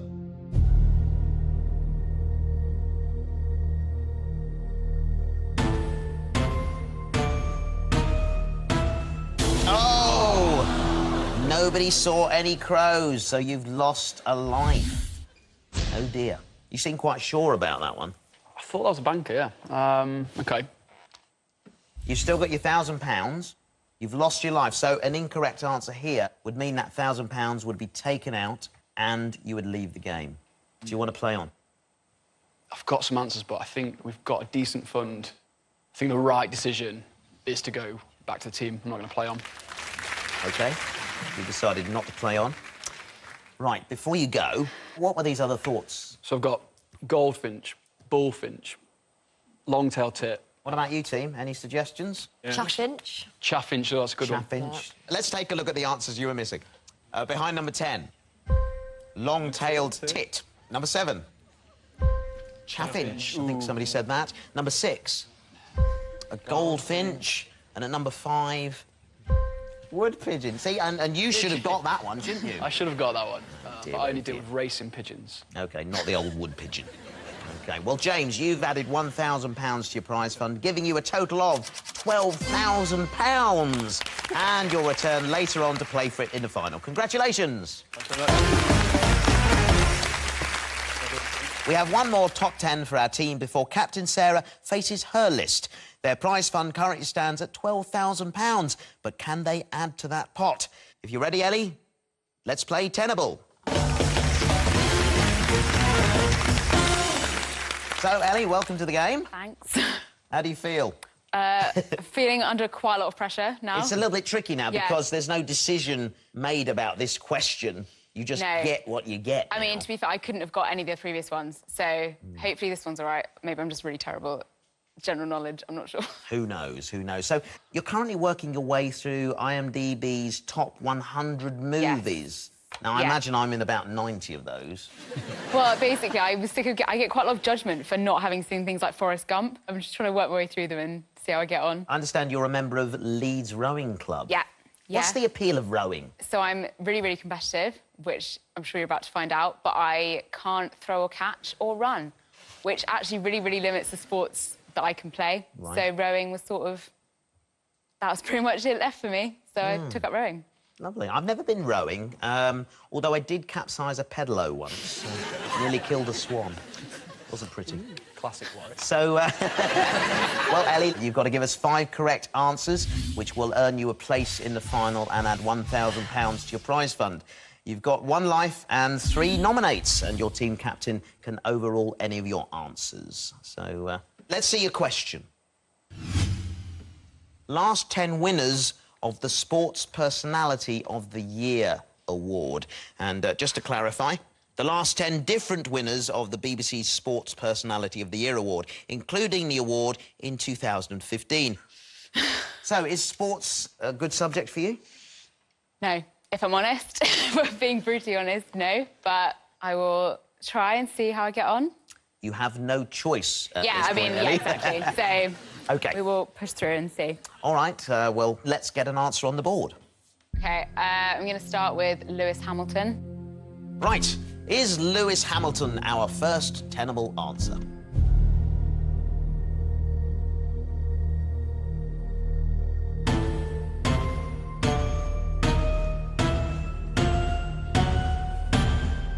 There's Lewis Hamilton at number 2. Of course, Formula 1 champion. Brilliant. OK, I'm going to go Andy Murray. You're saying Andy Murray? Yes. OK. Is Andy Murray in this top 10 list?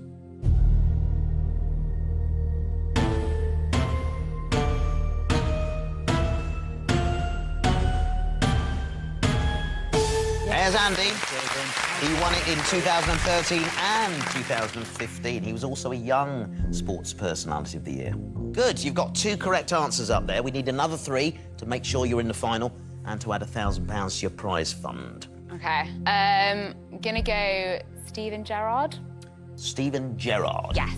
Is Steven Gerrard a tenable answer?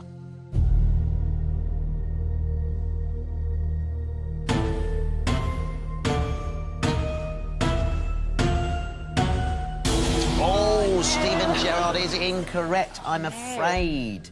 So, Ellie, you've lost your life. OK. You've still got your 3 nominates over there, and Sarah has the overall button, if necessary. Let's have another answer. OK, I'm going to nominate, I think. Who would you like to nominate? I'm going to nominate Ian.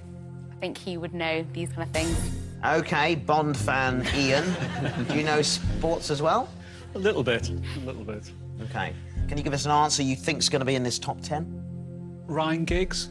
Okay, Ryan Giggs, you're saying. Now, Ellie, remember, you don't have to take Ian's answer, but, you know, it may prove useful to you if you do. I'll take it. He seemed to have pretty good knowledge in the previous round, so I'm going to... All right, then. So, Ian, remind us of what you said. Ryan Giggs. OK, you're saying Ryan Giggs. Is Ryan Giggs a tenable answer?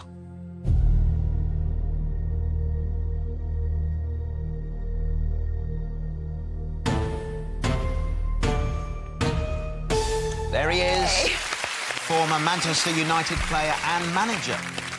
So well done, Ian. Thanks, that was Ian. good use of the nominates there. You've still got 2 left. Yeah. Let's get another answer up there. Oh, I'm going to go with the rowing one, because I feel like I should. Something like Catherine Granger. Catherine Granger. Yes. OK. Or not. Sarah has overruled you on that. Sarah, what are your thoughts? Jessica Ennis-Hill. You're saying Jessica Ennis-Hill. Yeah. OK, now before we see if Sarah's answer is on the board, let's see if what you said is up there. Remind us of your answer. Catherine Granger. OK, is Catherine Granger tenable?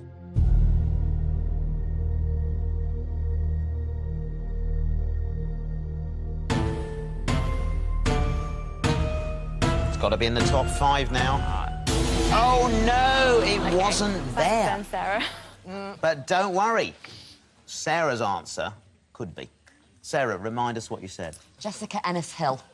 So this has got to be right for you to stay in the game. Is Jessica Ennis-Hill a tenable answer?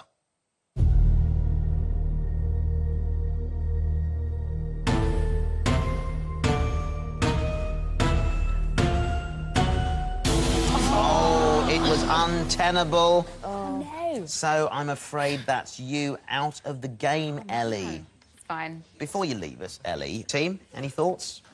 Freddie Flintoff, Bradley Steve Wiggins. Redgrave. Bradley Wiggins. Chris Oh, Hoy. Maybe. Mark Cavendish. Oh, yeah. It's all the cycling ones. All right, well, let's have a look what's behind number 10. Andrew Flintoff, the cricketer. Yeah. Number 9, Zara Phillips. No one said that, did they? Yeah. And number 8, that's the boxer, Joe Calzaghe. Number 7, Chris Hoy, the cyclist. And number 5, jockey A.P. McCoy. And number 4, Mark Cavendish, the cyclist. And number 3, cyclist Bradley Wiggins, of course. Well, Ellie, sadly, you haven't added any money to your team's prize fund and haven't secured your place in the final. It saddens me to say you're terrible at tenable. Goodbye.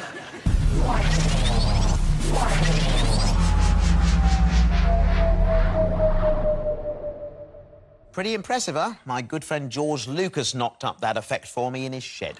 Right, after the break, Captain Sarah will play to win back Ellie. How will she fare in this final team-building exercise? Stay with us to find out.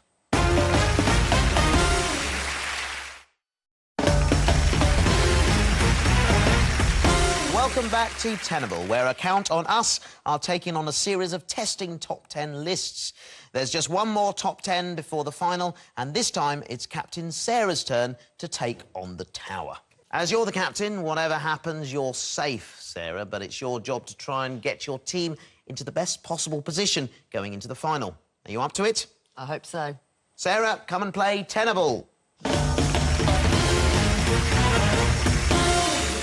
So, Sarah, welcome to the game. Thank you. How do you think it's been going so far? Well, I think the boys have done a blinding job, so hopefully I can stay up there with them. So what sort of things do you do in your spare time? Well, about a year ago, I started doing like a burlesque class with loads of really cool women for like fun and fitness. Oh, burlesque dancing? Yeah, indeed. Oh, absolutely. I'd love to try that, but I'm not sure the world is ready for that much sexiness. OK, Sarah, it's time to prove to your team that they elected the right leader as we play Tenable. Sarah, you'll be playing the game just like your teammates before you, so another potential £25,000 is up for grabs. However, you now have the opportunity to win back Ellie and bring her into the final with you. As always, you need to get 5 correct answers to get onto the money ladder. But this time, on your 5th correct answer, you'll have a decision to make. Take the £1,000 for your prize fund or forgo the cash to win back Ellie. She's waiting in the wings and desperate to get back out here with the team again for the final. But first, we need those 5 correct answers. You've got 1 life and your team have left you with 2 nominate. But of course, there's no overall button in play because obviously you can't overrule yourself. It's probably a good job, though. So here's your top 10. The top 10 artists with the most weeks at #1 in the UK albums chart. Now, to clarify, the top 10 artists, duos or groups whose albums have been at #1 in the UK charts for the most number of weeks, according to the official charts company, on the 23rd of July 2016. So how do you feel about this question? It's not one that I would naturally be good at, but I've got a couple in my head, and I'm going to give it a go. And I could very well be leaning on the boys for some nominates, so put your thinking caps on, chaps. OK. Well, let's get an answer on the board, then. OK. The Beatles. You're saying the Beatles. Is that a tenable answer?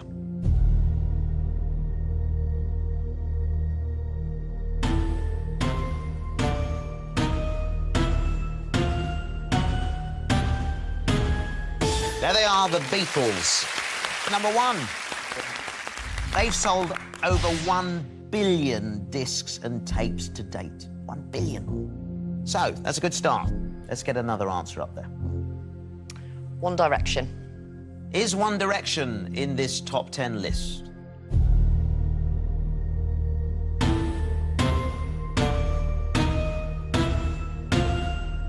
It's got to be in the top 5. Oh, they weren't there. You look shocked. Yeah, I am. I'm a bit nervous because I thought that was a banker. So that incorrect answer there means you've lost a life. You've got your nominates still as well. You know what I'm going to nominate?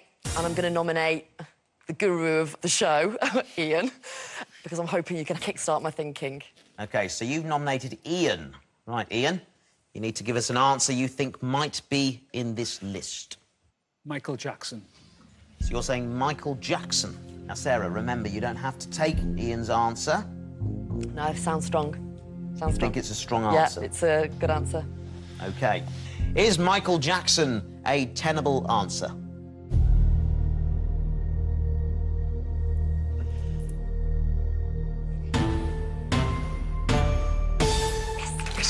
He indeed is a guru. Good, right, so we've got 2 correct answers. We need another 3 for you to be able to make that choice between £1,000 or to bring Ellie back again. You've got 1 nominate left as well, don't forget that. Spice Girls. You're saying the Spice Girls? Yeah. OK. Are the Spice Girls a tenable answer?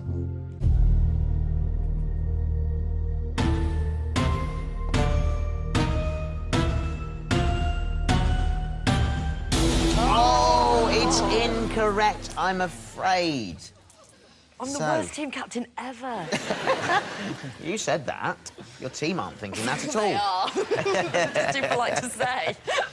Well, Sarah, sadly, you haven't added any money to the prize fund or won back Ellie, but by default, you're still in the final, so let's see if you can do any better there. Before you go, there's still quite a lot of answers on the board to reveal. There's loads of them. I don't know, the Bee Gees. The Bee Gees. What about Guru over there, Ian?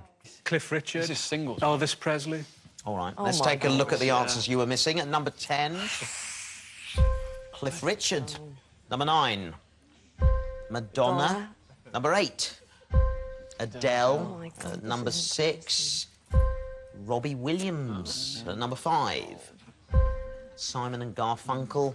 Number 4, Rolling Stones. Nobody said that either. Number 3, ABBA. And at number 2, Elvis Presley. You had your head in your hands there. Are you kicking yourself about this? I am.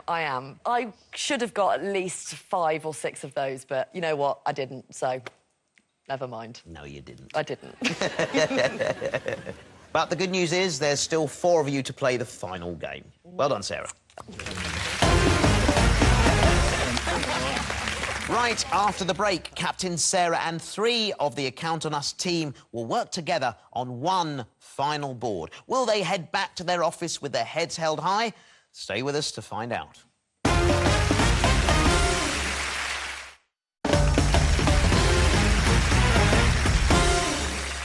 Welcome back to Tenable, where Account on Us have 4 players in the final and are playing for a tidy sum of £12,000. Well, Account on Us, to win that money, you'll have to face 1 last top 10 together. But this time, you'll have to complete the tower and give me all 10 answers on the list. Sarah, as captain, you'll answer first. We'll then move down the line, and each of you has to give an answer. If your answer is tenable, you're safe, and I'll move on to the next player. However, if it's incorrect, you'll be out of the game, leaving your remaining teammates to find the rest of the answers and complete the top 10. Get 10 out of 10, and your team will be walking away with that £12,000. How do you feel? Excited. Excited, yeah. Excited? Keen to get on with it? Yeah. OK, Account on Us, step forward to face your final top 10. For your final question, you have 2 categories to choose from. Let's take a look. Cars, instruments. So, what do you like the look of? Gut feel says cars, but then it's such a broad topic. Instruments is not as many. Gut feel, cars. I haven't got a clue on cars, but you know what? I'm going to go with cars then. OK, you're going for cars. Let's reveal your final top 10 worth £12,000. Top 10 best-selling car brands by New Cars Registered. The top 10 best-selling makes of car based on the number of new UK registrations in 2015, according to figures published by the SMMT. Sarah, please take your position. And when you're ready, please give us your answer. Volkswagen. You're saying Volkswagen. Is it tenable?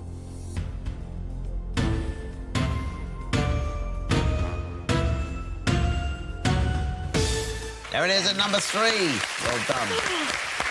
OK, Martin, you're up next.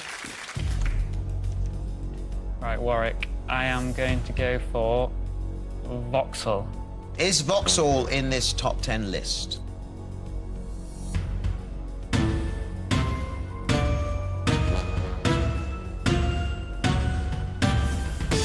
Yes. There it was at number 2.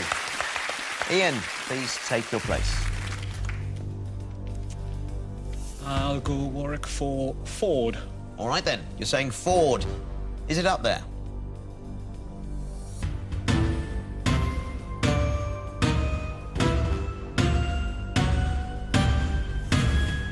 There it is. That's the top 3 sorted. Well done, Ian. James, please join me. I'm going to go Audi. Is Audi a tenable answer?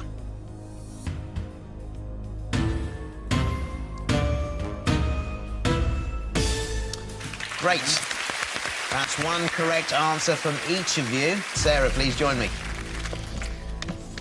BMW. Said with great certainty and confidence. I'm committing to it now. OK, is BMW in this top 10?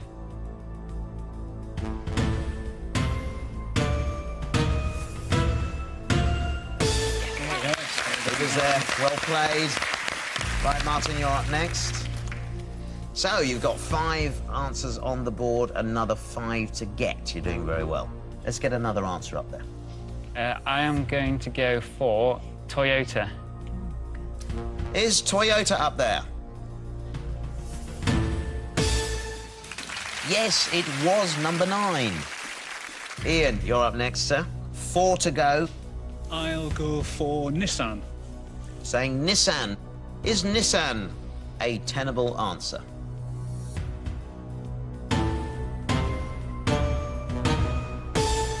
Yes, it is. Well done.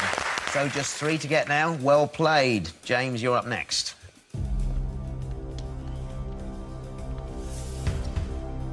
I'm going to go Kia. Is Kia a tenable answer?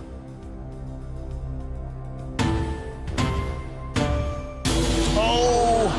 I'm afraid it was number 12 on the list. Kia is untenable. So, James, I have to say farewell to you, sir. Sarah, please step forward. So, you're just 3 correct answers away from £12,000. Still 3 of you left in the game, which means you all need to deliver 1 correct answer. OK, let's have an answer. Peugeot. Is Peugeot tenable?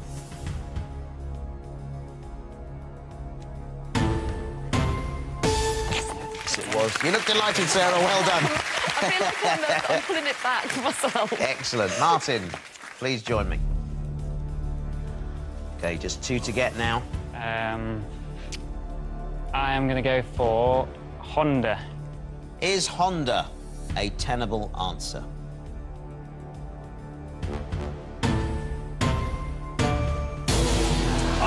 it wasn't tenable. Never I mind. am sorry, Martin. I'm afraid you have to leave us here. Thank you. Thank you. Ian, please step up. The guru, the Bond expert. Oh, pressure. 2 answers to get. Let's get an answer on the board. Land Rover. You're saying Land Rover. Is it one of the last 2 remaining answers?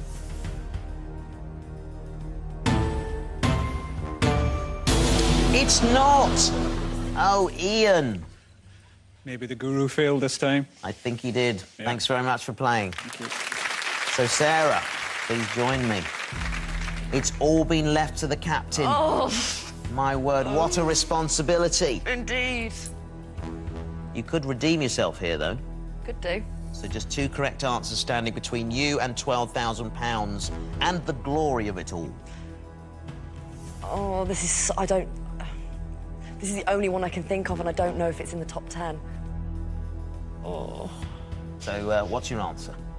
Alfa Romeo. Oh, no, it's not, is it? You're saying Alfa Romeo. Oh, yeah. To stay in the game and move you 1 step closer to £12,000. Is Alfa Romeo tenable?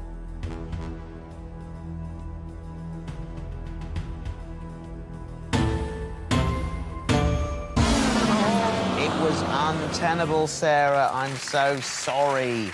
So, unfortunately, you haven't managed to top the tower, and you aren't going home with the prize money. Never mind. Let's take a look at those missing 2 answers. At number 10, Hyundai, and at number 7, Mercedes-Benz. It's easy when you see them, isn't it? Yeah.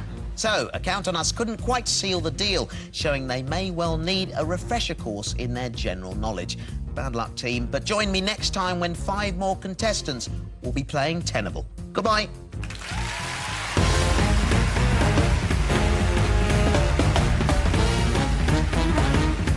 Are you fighting fit and able to beat the chaser? Get those leg warmers on and get ready to push back a brain box because the chase is on next on Challenge. Weekends at 9, we really spoil you by adding some glitter to the mix and making it a celebrity special.